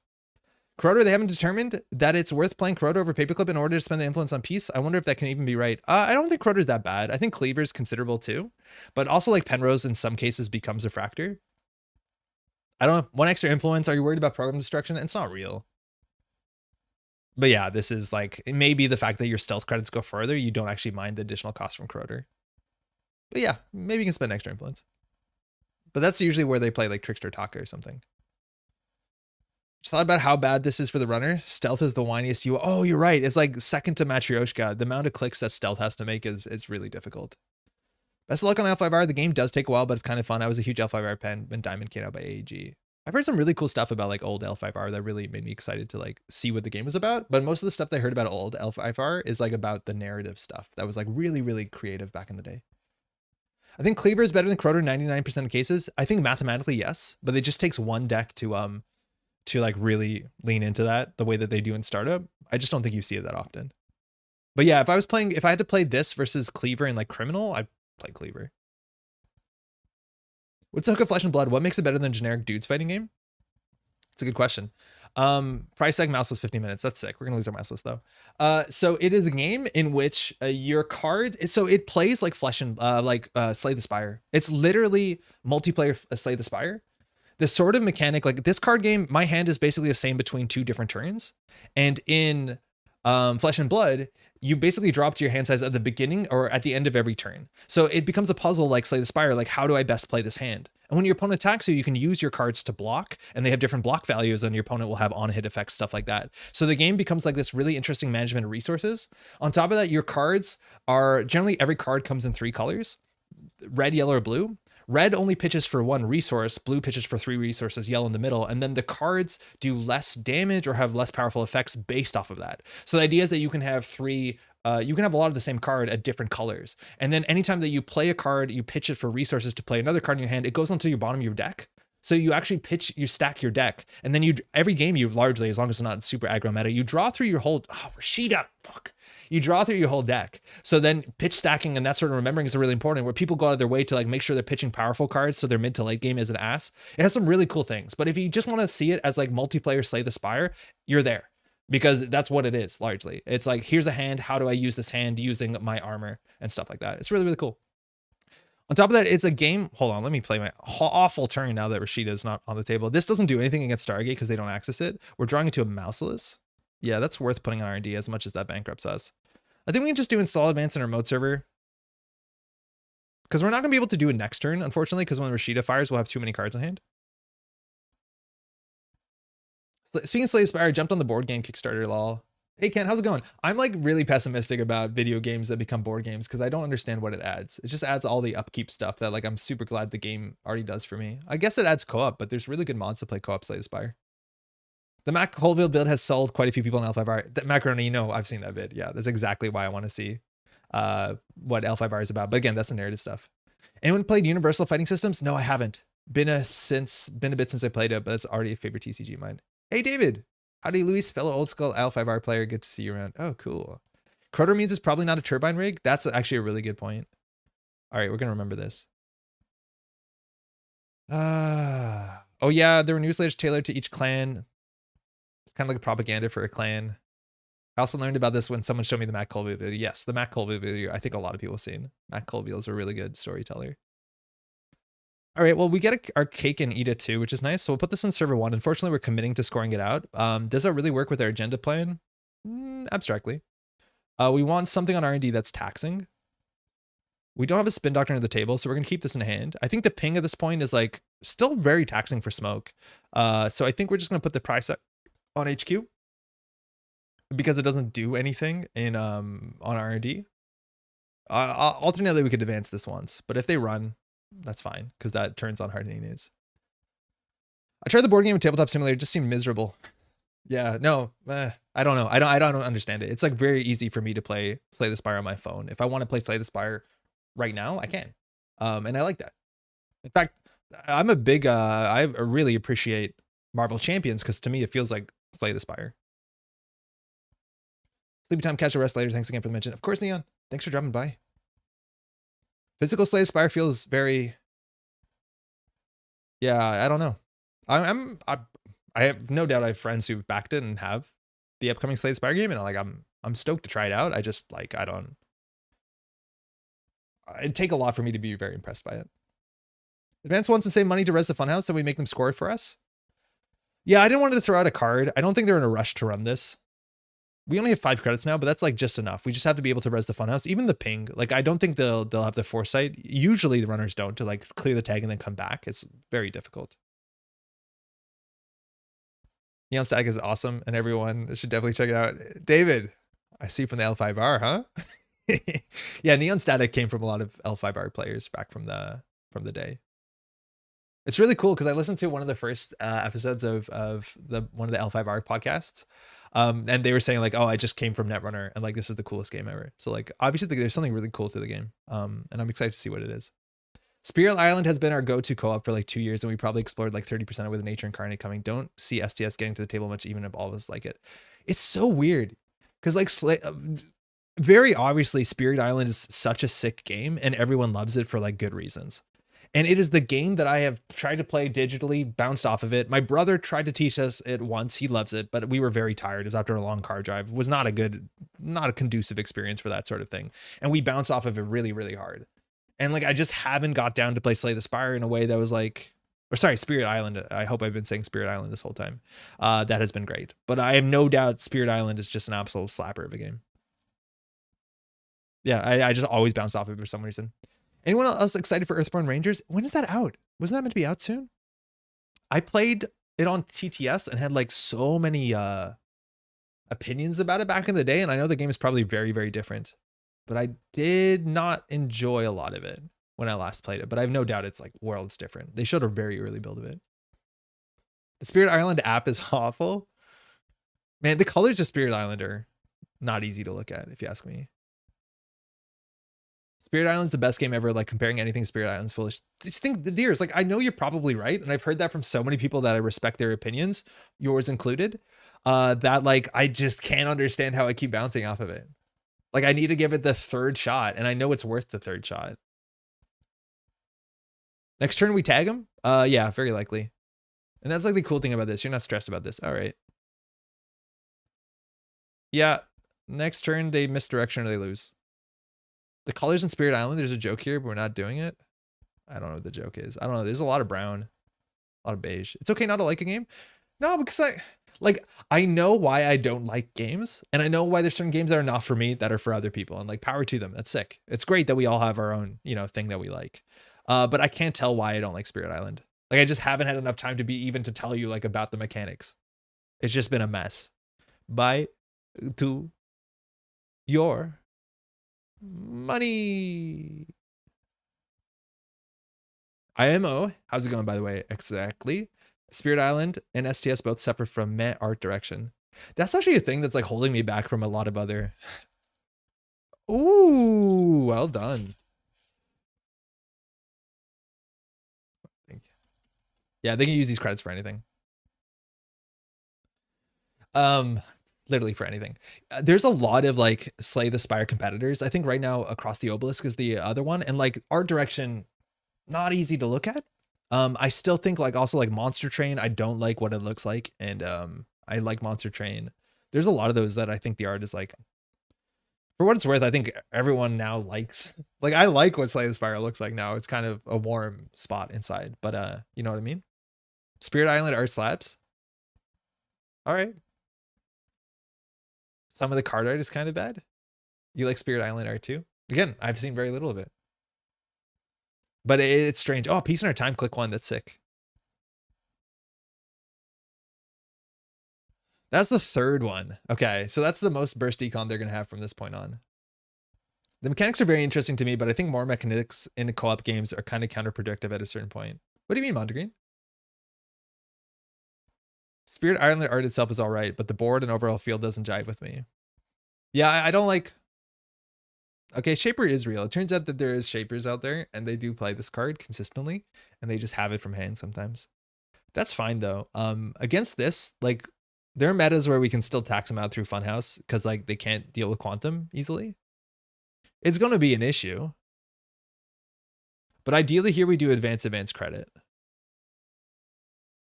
Like, we need them to bite on this as much as we don't want to score it out. To me, Spirit Island's art isn't the most aesthetically pleasing, but I really like the direction. Okay. Spirit Island's main appeal for me is that meshing of theme and gameplay, like it does incredibly good job at executing a spirit of things, should uniquely play like this. When I look at the board, I can't figure things out at a glance. What's the clip, Thanos? Since your idea is blank, you might as well flip it. The art on the back is actually quite nice. No one's seen it. Misdirection literally turns off for the ID. It doesn't. Well, it does for mass tags. It doesn't for little tags. Like if they're going to spend 2 clicks in a single 2 clicks in a single credit to remove tags, it's still fine. Like that's still really bad. It turns off mass tags, right? Like that's where they can run through the funhouse, hit the price hack and be like, okay, I can deal with that. It's still going to limit them and they still have to interact and have limited economy, but yeah, it's not gonna be great. What did you clip, Thanos? I can't watch it. Buy to your money. Oh, perfect. Ours lost. We lost all our money too. Like competitive games, you want to be complicated because it gives you more reasons to justify your win as having been deserved. How much of that like quarterbacking is there in Spirit Island? Because I know you play your own hand and you pick your spirit power cards. I love the idea of Spirit Island, right? Like being the spirits and using your, somewhat direct to indirect means to, this is what we want, to control the island, push out, colonialists and make things good. Love it. Theme's great. And I love that there's board games that have specifically anti-colonial themes because it's usually the opposite by a mile. Whereas with co-op, you're trying to decipher a puzzle by the designer and they can't make the game non-deterministic unless it has like an app. Fire all? All right. Well, it looks like we got a free quantum. Spirit Island, by free, I mean 2 advances. That's actually kind of expensive. Oh yeah, you see, this is where they just go tag me. So it's not worth resing a pink here unless it is. No, it's not. But the price hack, maybe, probably not. No, probably not. It's just a credit for them. Spirit Island really wants the players to combo off each other, especially at the higher difficulties. Cool. How does that game scale into higher difficulty? Like everyone loves Spirit Island. Like it's very obvious from the chat. Everyone thinks Spirit Island slaps. And I'm out here being like, I don't know. I know it's like such a thing. Using Direction to clear 1 tag is good against syncs 2 clicks and 1 credits is good enough. don't know, spending half your turn, it's like spending a click for 2 credits. It's not great. Like, that's worse than you'd expect them to be. It's not bad. But here they're tagged, so we get a QPM. I don't think we fire the price hike. Oh, yeah, sure. Do it up. You said Spirit Island too many times now. The worlds have lost all meanings. I think unless you adhere to... Excuse me, it moved at the same time. Adhere to keeping your hands and options hidden from teammates. QBing is always possible. Okay. The New Horizons format seems right for my collection. Skipping, what is New Horizons format? First expansion, if I recall correctly, has means to scale the colonial forces up. The reason it doesn't QB is because games like Pandemic, the scaling comes by limiting the amount people can play. Each player add means players get less play per turn. Spirit Island scales to opposite play, where the more players you have, the larger scale the game is. What is like weird to me, and like obviously I get it, is I feel like there's so many board games that say like we do not have a cooperative mode, but like you could just have 2 people play the same character. Hey. Right? Like we've played Final Girl, doesn't have a co-op mode, but you can have 2 people play 1 character and it's fine. You make the decisions together. But they're not gonna put that on the box for obvious reasons, because people will be like, I can do anything 2 people play together. But I do think there's a bunch of games that like playing 2 people and making decisions on 1 is fine. Like Under Falling Skies is a solo game, but like 2 people can enjoy Under Falling Skies. I have no prompt. Okay.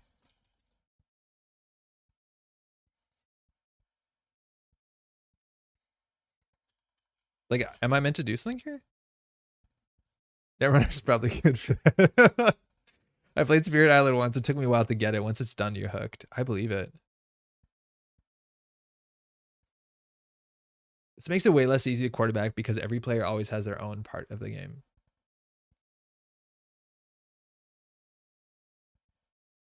Spirit Island has a really great theme and is anti-racist and super relevant to people living in Oz and Can for example. Yeah. Thoughts on games like Unfathomable, Battlestar, which are semi-co-op with a trader mechanic? Yo, David, really cool. I played Unfathomable this weekend. It was my 2nd game of it. My sister and her husband got it for a wedding present. And first time we played it, I got in a yelling match with my sister.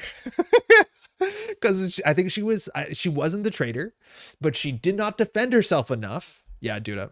She didn't do a good enough job defending herself. And so she just gave up. So we all thought she was the traitor. And my partner was the traitor. And she got away with absolute murder because everyone on the table was like, Anna's the traitor. And she didn't ever say no, which like you kind of have to do. And then at the end, she was on her phone when we were making the last decision that she should have been like, if you do that, you lose the game. I'm not the traitor. And she didn't. And then the whole game was for nothing. And Maddie got away with absolute murder. And it was fun. And my sister and I, we had a bit to drink, but we had a good like brother sister yelling match, for not in like any mean way, but like it was fun. It was cathartic. Since then we played it again. We played with 5 players. We played with Pat, in fact, this last weekend, and had a great time. I think it's weird. I haven't seen enough of the game. I haven't been a trader, which is the one thing I'm hoping to do, because it's really cool. I've never played Battlestar Galactica for what it's worth, but it's a very similar idea. Because the feedback I got from my partner was that being the trader, you didn't have much to do, which I don't know if that is or isn't true, because I think there's still large parts of the game that we haven't explored. But I want to play it again. My sister has played it 3 times. She likes it, so we'll definitely play it again. Yeah, I do think the numbers matter. BSG also needs exactly 5. I think that's what my sister said too. She's like, at 4, I don't know if I do it. At 5, great. At 6, too many. Like everyone said 5 was like the right number for Unfathomable. I have New Angeles too, and I played New Angeles for the last time was like 2-3 years ago, with like some Netrunner friends, and loved it. Had a great time. Pat was also there, but a bunch of the folks I play Arkham with, we played it, and we had a great time. I'm very excited to play that game again. I think it's really, really cool. And in fact, Unfathomable made me want to play that too. Because it specifically has it's like, that's kind of the thing. Oh, we were talking about this the other day. I don't think we paid 2 here, but one of the cool things about specifically about New Angeles versus Unfathomable, from what I've seen, is secretly in New Angeles is you have somebody you're fighting against, right? Like everyone has competition, so nobody, like it's hard to convince everyone to be on the same page. Like if somebody tells you we should do this thing in Unfathomable, when someone says no, it's really hard to come up with a reason why the thing that's being suggested is the wrong thing to do, right? Like it's very, very inherently difficult to convince somebody that they need to do something else when you're the trader. And that's not the case in New Angeles. In New Angeles, it seems like there's a bit more fuzzy information. I'm going to draw a second click, but technically wrong, but no punish.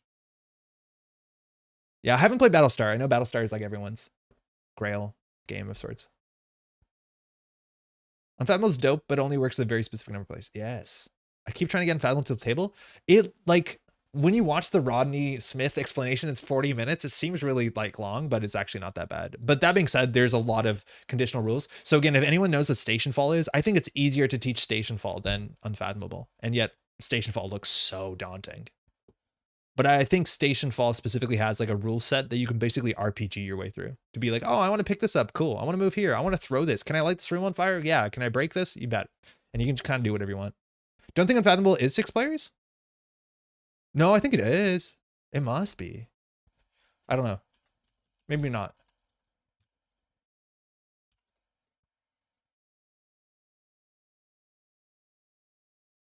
Yeah, it's 3 to 6. 6 is the top. I think online everyone says 5 is the best too.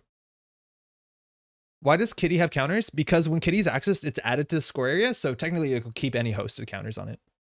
Because it's not scored. It's just added. It's weird. It's really strange.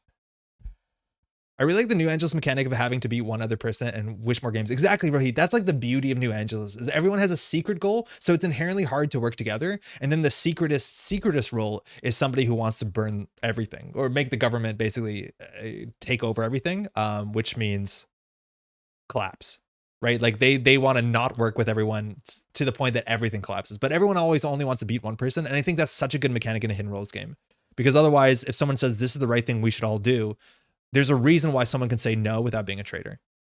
I'm going to do hard-hitting news, and then we'll install advance this, and then basically force them to interact with us. Yeah. Like, when they steal this, that's fine. They're on 2 points. Mind you, we have to remember there's 1 point in archives. But if they don't steal this, we win. If we do steal this, they have to deal with Funhouse, ping this, and then still clear the tags. And then we'll hard-hitting news them. And eventually, like, we will catch up with them. I have the original Android board game. I can never get people to play it. I've never played that one, David, and it's really hard to find. I have like a really good memory of playing the Android Push Your Luck one, where you like sneak up into like a building and sneak out. That I played once at like while IDing during a regionals like 2-3 years ago in Ottawa, and had a great time playing it. And I also can't find it online. 5 gives you the cultist loyalty card, which spices the game up. Yeah, that's the one where like you have to. I think it's not 5. I think it's 6, or maybe we played. Oh no, I never. No, we played 5. We didn't have it. I think it's 6 maybe, but it's a card that you have to, yeah, or 6, right? You have to make the ship sink, but you have to do it on the last leg, which like is fun. But I think that's the coolest card is like, I think that game is more interesting the more people there are on the bad side, because you feel like you can work together. Because with one trader, I don't know, I feel like everyone can mess you up. They can just work together. Ooh, pinhole. So they're checking what it is. I like it.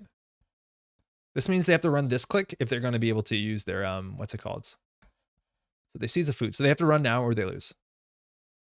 Hey, Sub, I just got the word, the Android in the mail. Oh, World of Android. Game Center had it for a reasonable price. Get out. That's wild. The book.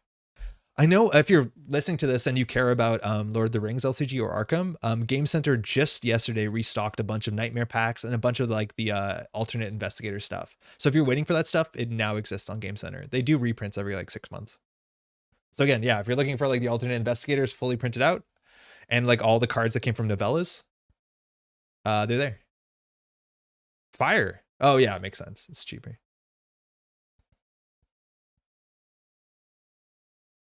Okay, so if we res this, they pay their smoke credit, and that's free. But then they have another credit to clear. I think we can afford to do it. It's not great, obviously, but it's not going to get much better. But that means we can still hedge fund, install QPM, and hard hitting, right? Like this does cost, I think, functionally 1 extra credit. Yeah, the podcast where they actually talk about Netrunner, am I right? It's just hard when this is this slow. All right, so they break this with Netmercur, which puts a credit on Netmercur, so it's functionally free. They were going to boost their Netmercur credit anyways, though. And this is one more tag to clear. So this is a food they have to steal. It's only 2 points for them. And this is where the Agenda Suite's really, really ridiculous. But now they have to clear, again, half their turn in 3 credits. So they're going to have a bunch of credits here. So we have to boost a fair bit. And then we put QPM in their remote server. If we score the QPM from the remote server, it doesn't help us that much. So we do install hedge fund. Yeah, we're forking here that this is something that's worth running. And they know we have this. So we have to boost 6 trace, and all our ice is res, so we don't actually really use money. Oh, it does tell you that they have 6 credits there. That's very smart on JNet's part. Now, the problem here is that we haven't drawn a Spin Doctor yet, but this doesn't look like a Rashida because we have 2 Rashidas out. I like how they trash this and didn't run it, because when they run it and they steal it, we can always shuffle it back. So that's going to be 4 tags. So again, it's hard for them to check this. Again, they could play an econ card, check this, and then go back. We're also technically playing Grand Bath. But yeah, now this is half their turn in 4 credits, which is something, right? Is Asian worth it with Misdirection out? Almost definitely, yeah. It would be way better if we actually had a fork here, like a Tomorrow's Headline or Rashida. But like they have limited economy, and so we have to force them to use it. I think it's definitely worth it. We can maybe hold it for another turn. Like maybe we could draw a jam and then hardening, but we have to hedge fund. I don't know. This thing is not safe in HQ for what it's worth. Like if we had a fun house on HQ, we can just hold this in hand forever. But fortunately we don't. But here, this means they're not going to be running for the next couple turns. Like how do they interact with our third hardening news? They have to clear this and then click for 2 credits. The problem is our remote server's full. Dirty Laundry, wow. They're risking the third one, but like, what's the chance? Now they have to Dirty Laundry Archives, which means they have to steal the 15 minutes, which means we can shuffle it back. We're actually kind of happy about this. This does get an Onicom draw, but how much econ can they have left in their deck? We haven't seen Daily Cast. They played 3 Sure Gambles, 3 Pinhole Threadings, or sorry, 3 Peace in Our Times. What are the counters on QPM for? Nothing. It's just this card doesn't get scored when it's accessed. It gets added to their score area, to our score area. So it just keeps board state. It's like when you trash your whole board with Apex and you have a liberated count with 4 credits. When you flip the liberated counts, it keeps the 4 credits on it. Functionally nothing though. It's just that artifact of the game state that this got frozen in Carbonite. If we score this out, how do we win? We're down to 0. I think we might have cut the planograms. But now they're going to go down to 3 credits. Again, they have 2 more credits. They forgot to boost, I'm pretty sure. Yeah, they forgot to boost. They could have got 1 free credit on that run. Digital meow counters. We have this art. I got it for my partner on yeah, there you go. Not at all. On a playmat. It's really, really good. It's great Liga art. It's harder to tell here because the watermark kind of obscures it, but the Quantum Predictive Kitty is staring at its kind of messed up, deathly reflection in the water. It's just the watermark eats it pretty bad. You also have the QPM playmat. Oh, nice. Yeah, it's really good. Did you get the stitched edges? Advance once and 2 credits. It's very likely that we'll advance once, if not advance twice. I think advance twice makes more sense, considering the play that we had was very conducive for advance twice.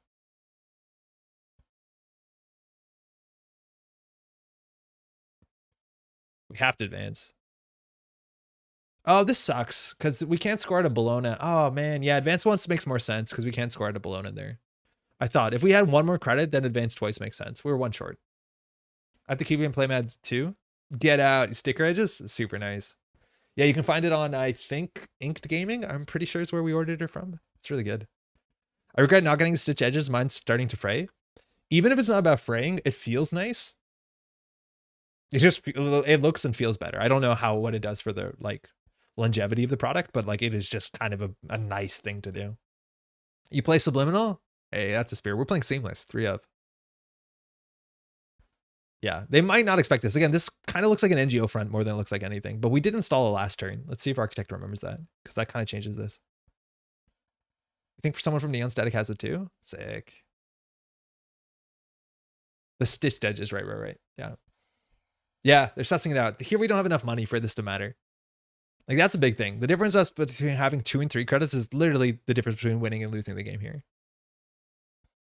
And that's the thing is like we have to just grind them through the remote server over and over again because they have limited credits. And they like this is free. This is 1 credit. It's free. And then it's like half their turn. So it's 3 clicks to run this remote server. That's not bad. That's honestly okay. Like I'll take it. As much as it might be better if they don't have misdirection, we can make it annoying. Just jam every turn. And the Stargate, kind of hard to do. They could. The Stargate would be totally clean. We haven't drawn any spin doctors yet. And at some point, we need to shuffle the 15 minutes back. It's not this turn specifically, because if they somehow manage to steal the Bologna in the list, like they still don't win. But once they get to game point, we want to shuffle this. This also allows us to break R&D lock. So if they ever, what's it called? If they ever see the top of the deck, we can shuffle and then draw and then put something in our remote server potentially. That could be a turn.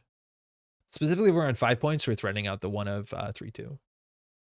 The, what's it called? Tomorrow's headline. What do y'all think about the 3-2s? Because like I think tomorrow's headline is and above the law are the ones that like you can't play around because they're like too narrow and they just absolutely blow you out. I think longevity serum doesn't really matter, and like obviously luminal feels so good whoever steals it or scores it, but like the other two, I don't know. I'm like always so scared that it's one of those cards. Maybe it's good that it exists, but I hate like getting blown out by a one of. I'm not sure I love like one of designs in a lot of card games. I think it's something a lot of people have big opinions about.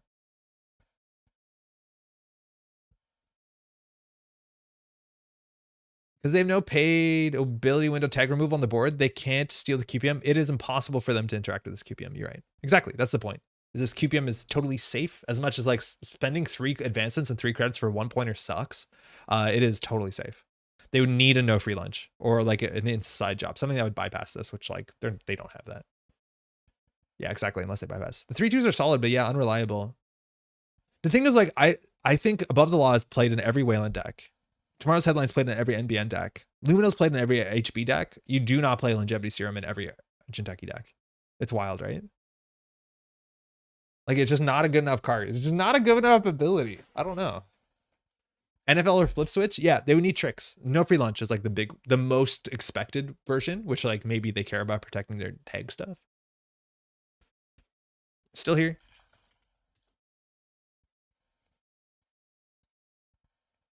This has to be bad television where every game takes us 45 minutes. Not letting me run. Did you? Whoa. Weird. They didn't play Peace. They didn't play Peace. That's the one that stops you from running. Try again. KK. There used to be a card that was called Dorm Computer. I think it costs nothing. I never see it hit the table. It came in with like 4 power counters as a piece of hardware, and it said make a run, avoid all tags during that run. And I never saw that card hit a table, and it got banned. And I'm glad it did. Like, that is a ridiculous card that just turns off like entire strategies and are very, very easy to play way. But yeah, there were some really wild cards that just hated tags. The best Liza card? Did you ever play it? I never saw Dorm Computer, I think, on any table. Everyone forgets it's a card. The same way that everyone forgets GPI Net Tap is a real card. You played it? In Liza to not take tags? Hey, Pat, how's it going? People have been having issues rejoining all day. Yeah, they got back in. We took a bit of a risk there, I have no doubt. But yeah, JNet's been an absolute mess today, unfortunately.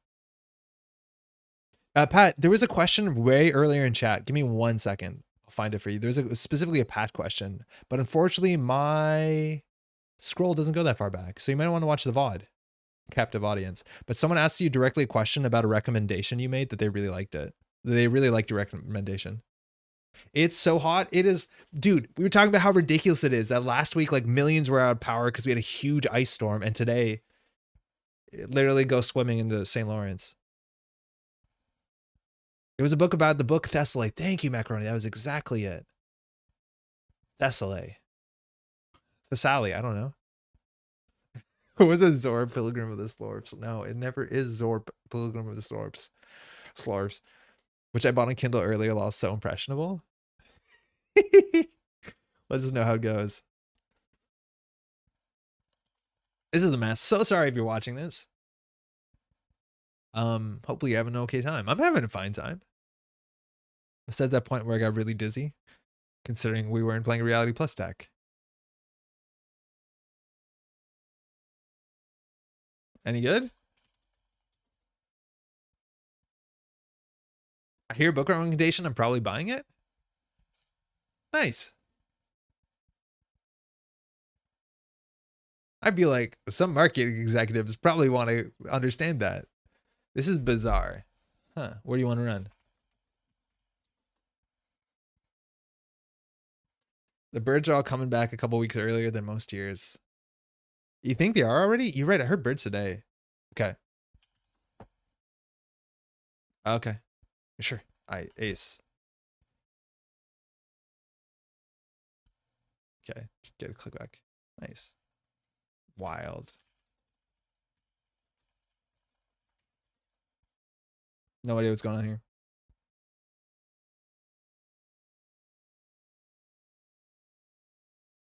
We have like this wing back chair there, nice, by a window, and Nanako the cat the other day just literally sitting there for an hour straight, not moving because there was a bird just outside.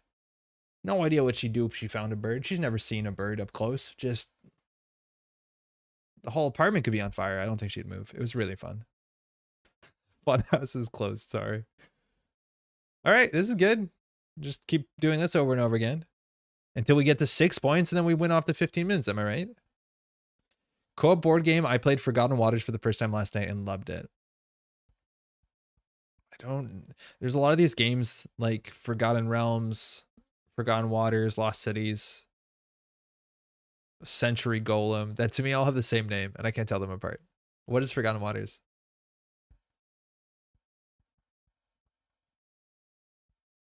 This is painful.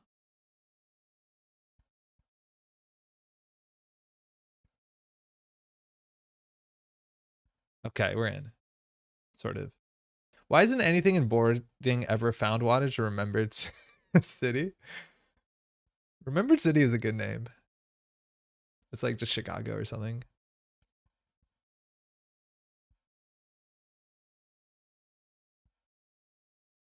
When is Mistborn Rangers out? Someone had mentioned it earlier.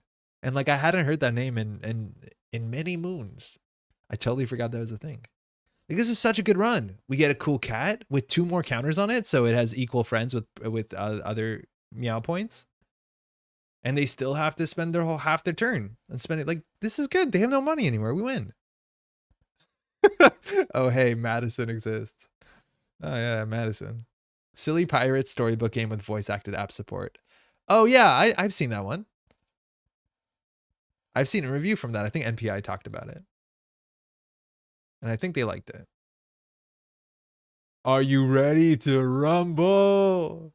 I would love to do install advanced events. Unfortunately, we're just gonna put this in and click for credits. Because like there's no server they can access that makes sense. Will we be better as sync? Or sorry, Reality Plus maybe. The core game is not incredibly interesting. What stands out is the writing. Oh, it's Plaid Hat. Yeah, that's exactly it says. I wish the scenarios that were connected in some ways. 3rd time's a charm. So we need to get this one down and then we need to get the 15 minutes back. There's no way they run here though. So we have to do like advanced events credit and then we're threatening to win again. And there's no way they run the 3rd time, right? But like, are they playing Creative Commission? They must be. We've seen, ooh, whoa, I didn't mean to do that. There's 2 of them out. So Dirty Laundry. So they're risking, what's it called? They're risking a hard A news here. They'll have 9 credits, so not actually functionally. Okay. Credit hedge advance. Yeah. No, I think I want to do advance again. I don't think we're playing 4-2s. It's probably pretty obvious we're not playing 4-2s. That I might just do credit advance events credit. I don't really want a hedge fund. Put some on Beth, but they'll be on Beth no matter what. It's just like, what are we doing with money? We're not actually doing anything with money.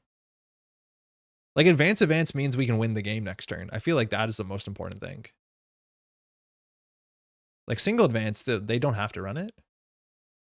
Like I don't know. I don't think this deck would be running 4-2s from what we've seen. With money, you can pay HHN trace. Yeah, but we don't have HHN. We literally have no more HHN in the deck. We only have 2. They obviously don't know that, but like they have 10 credits. Like when we're on 9, I don't even think they're worried.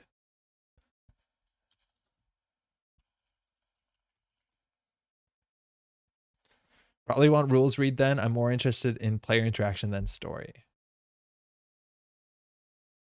Ah.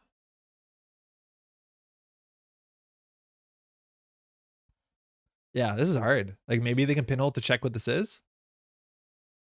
But this doesn't win. Like, that's the thing, is they can know they hit a quantum predictive, like it puts us on 6, then we shuffle to 15 minutes, and then they have to lock the top of R&D, which they can do relatively well, as much as their money eventually will fall apart. I wish data dealer was legal. The fact that there's not a way to get rid of agendas in your score area is a huge impact on parts of the meta. That's for sure. We'll see what comes in the future. I have no idea. Player interaction in Forgotten Waters is super boring. IMO. Is it cooperative or is it competitive? Like, are you trying to mess with people? I honestly don't know the last like very narrative driven game that I've been excited about. Like, what narrative driven games have I been playing? I guess like, what is that one that we played with the king and stuff? Were your advisors? That one's cool. I've learned to enjoy Arabian Nights. I guess what's it called too? What's that one where you're making your kind of your D&D character that has like the Sanderson tie-in and stuff like that? King's Lemon, thank you. That one's also like pretty narrative-y. It has mechanics, but like they're not good. Our group has been playing a lot of Sherlock Holmes Consulting Detective. We have that. We've played a bunch of them. They're great. I picked up one of the newer ones, and I picked up Jack the Ripper one, which like huge regrets. I don't know why we picked that one up. But we also have the Arkham one, which is like really kind of cool. Would improve the game to have a bad publicity symbol. Netrunner? What do you mean? I do not consider King's Dilemma semi-co-op? I think it is, sort of. Cheaper to light a fire. Okay, I imagine we could draw to or gain 2, but I get it. Yeah, what do you mean river? Like a token or like a universal symbol to put on cards? I don't think you need a symbol. I don't think it functionally changes much.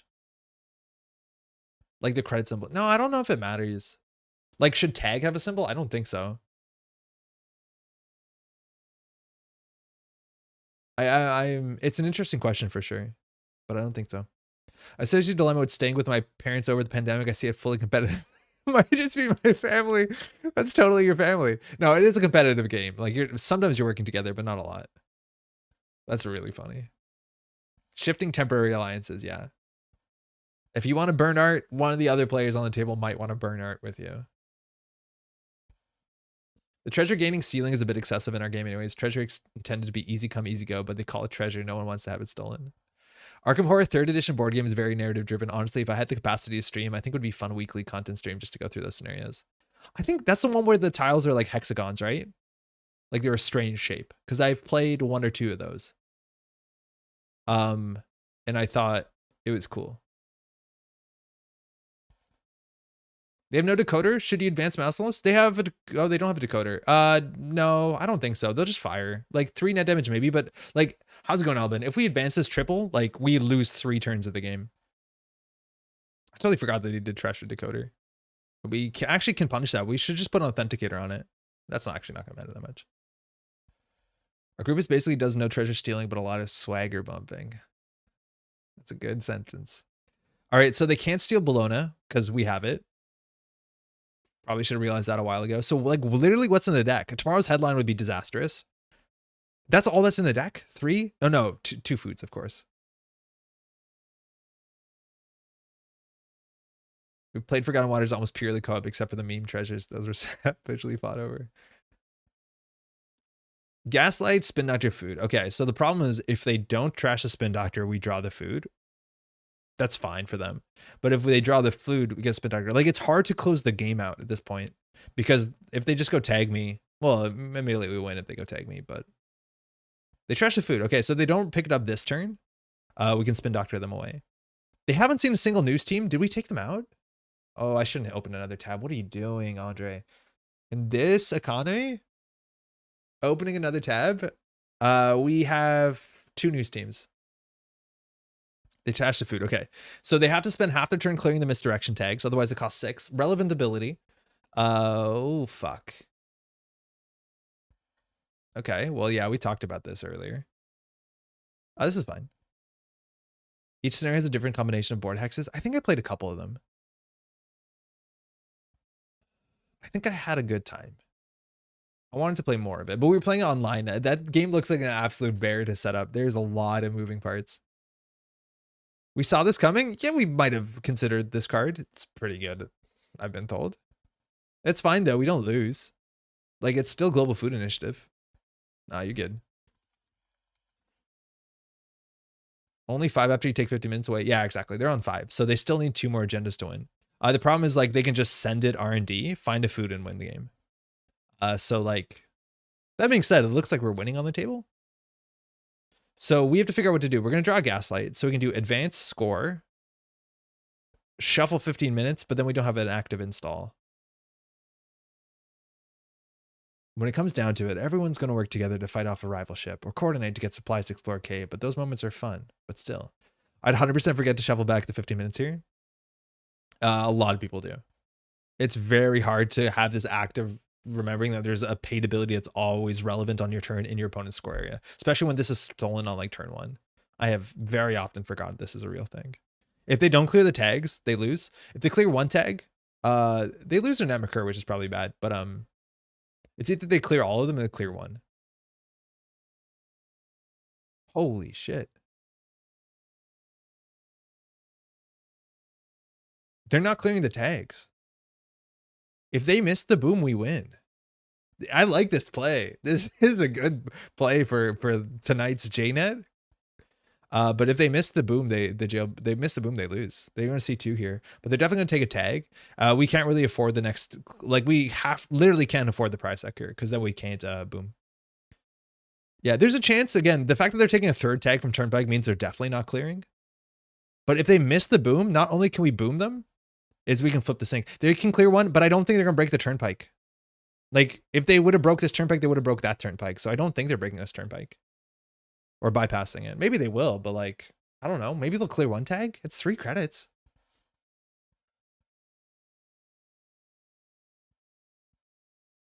Yeah, it's hard. It's hard. I don't know. I assumed if they were going to pass the turnpike, they might have gone it. Oh, they did bypass it. Okay, they might clear single tag. They also need 1 credit to trash boom. Yeah, but they have credits on Netrunner. They can use these to trash boom. What's good? Oh, yeah? Ooh, oops. Oh. You can take it back.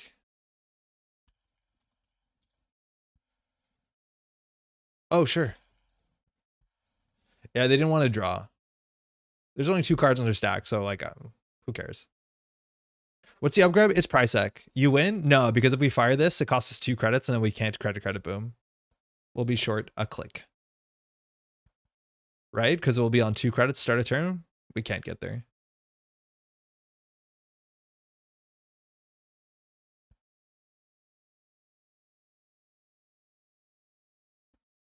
But you can flip trash the real win? Yeah, exactly. Ping. Come on. Authenticator. Okay, they don't hit the boom. So they hit the price sec here. If we fire it, playing hedge 4 turns ago, right? Yeah, but like, we wouldn't have been on game. They wouldn't have ran this twice if we hedge fund 2 turns ago. Let alone they'd have more money because of Beth. No. Not paying for the price tag actually makes them less likely to clear tags, I think. Because they might seem like they don't slightly matter, but I do think there's a chance they'll play around like shipment from Vladislavsk. Or but they also might just think that they're losing their remote server, so they're just going to cheese as much as they can. Like they're just going to send it full. So I do think there's a chance, unless this is a deep dive turn. Holy shit, is this a deep dive turn? No, they didn't run archives. Wait, did they? What did they do? Click 1. Fuck off. It was a deep dive turn the whole time, and they're going to steal, and they get to 8 points. Good game. Huge. Yeah, our ability doesn't matter if they win. Good game. I totally forgot. You ran archives. If I realized they ran archives, we would have rezzed the price sec. Nah. How many deep dives in hand?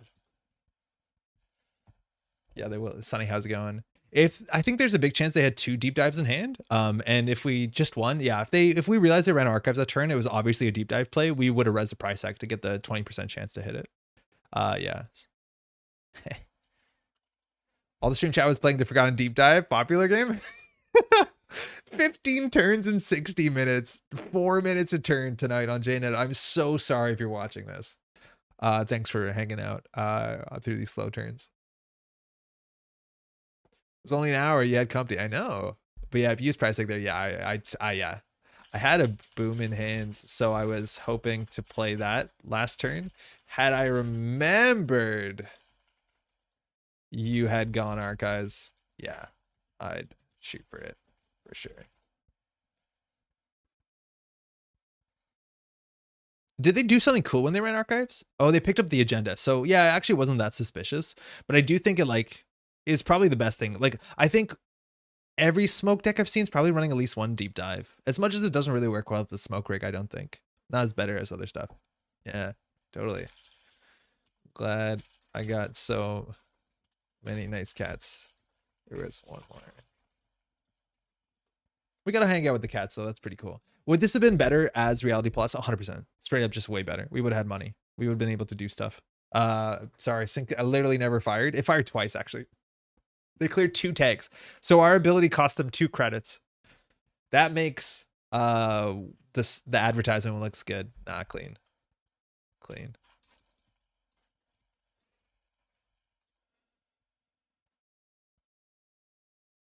Yeah.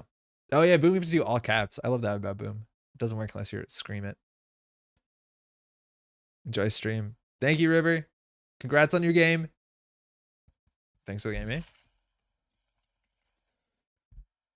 All right, I'm too warm. I gotta open a window. At least JNet's someone on theme. We played Sync and JNet got desynced. It's a struggle out there. I hope it's better. Again, we tried to do some recording today and it just doesn't make any sense. So hopefully that's better. For what it's worth, like there's still a lot of people playing through it. Maybe that makes it worse, but I like how there's people who are just like, yeah, I'm still gonna play. The game's sick. On that note, hopefully you're doing well. That's it for us for today. I don't think we're gonna have a video, probably not next week. Got some stuff this weekend. Again, we have a CO here in Montreal, not this weekend, but the following weekend on the 22nd. Love to see you out there. I got to figure out what to play for that. We'll probably sort that out in the next near future. But I think that's largely it. Again, watch out. They just announced one of the US Nationals is on the 29th of July, and we are going to have one here in Montreal. Date still pending, but we'll let you know. Probably the end of August. But if you want to come down to Montreal in the summer, let me tell you, there's no place like it. Besides like Berlin, I've been told. But that's usually pretty far for most people around here. I think that's it. Hopefully JNet gets better. Again, you can donate to keep the upkeep of JNet working well. They do take donations that goes into paying for server costs and stuff like that. Also, it is you can commit to the GitHub, I think. Cool. That's it. Thanks everyone for hanging out with. Oh yeah, AMT this weekend. That's a huge one. AMT is this weekend. It is at a time zone that makes more sense for a lot of other folks around the planet. So do check that out. That is a free tournament you can get involved in. Win a Circuit Breaker Invitational if you like. That is just this Saturday. And I think that's all. Take care, y'all. Thanks so much for hanging out with me. And we'll see you in a bit.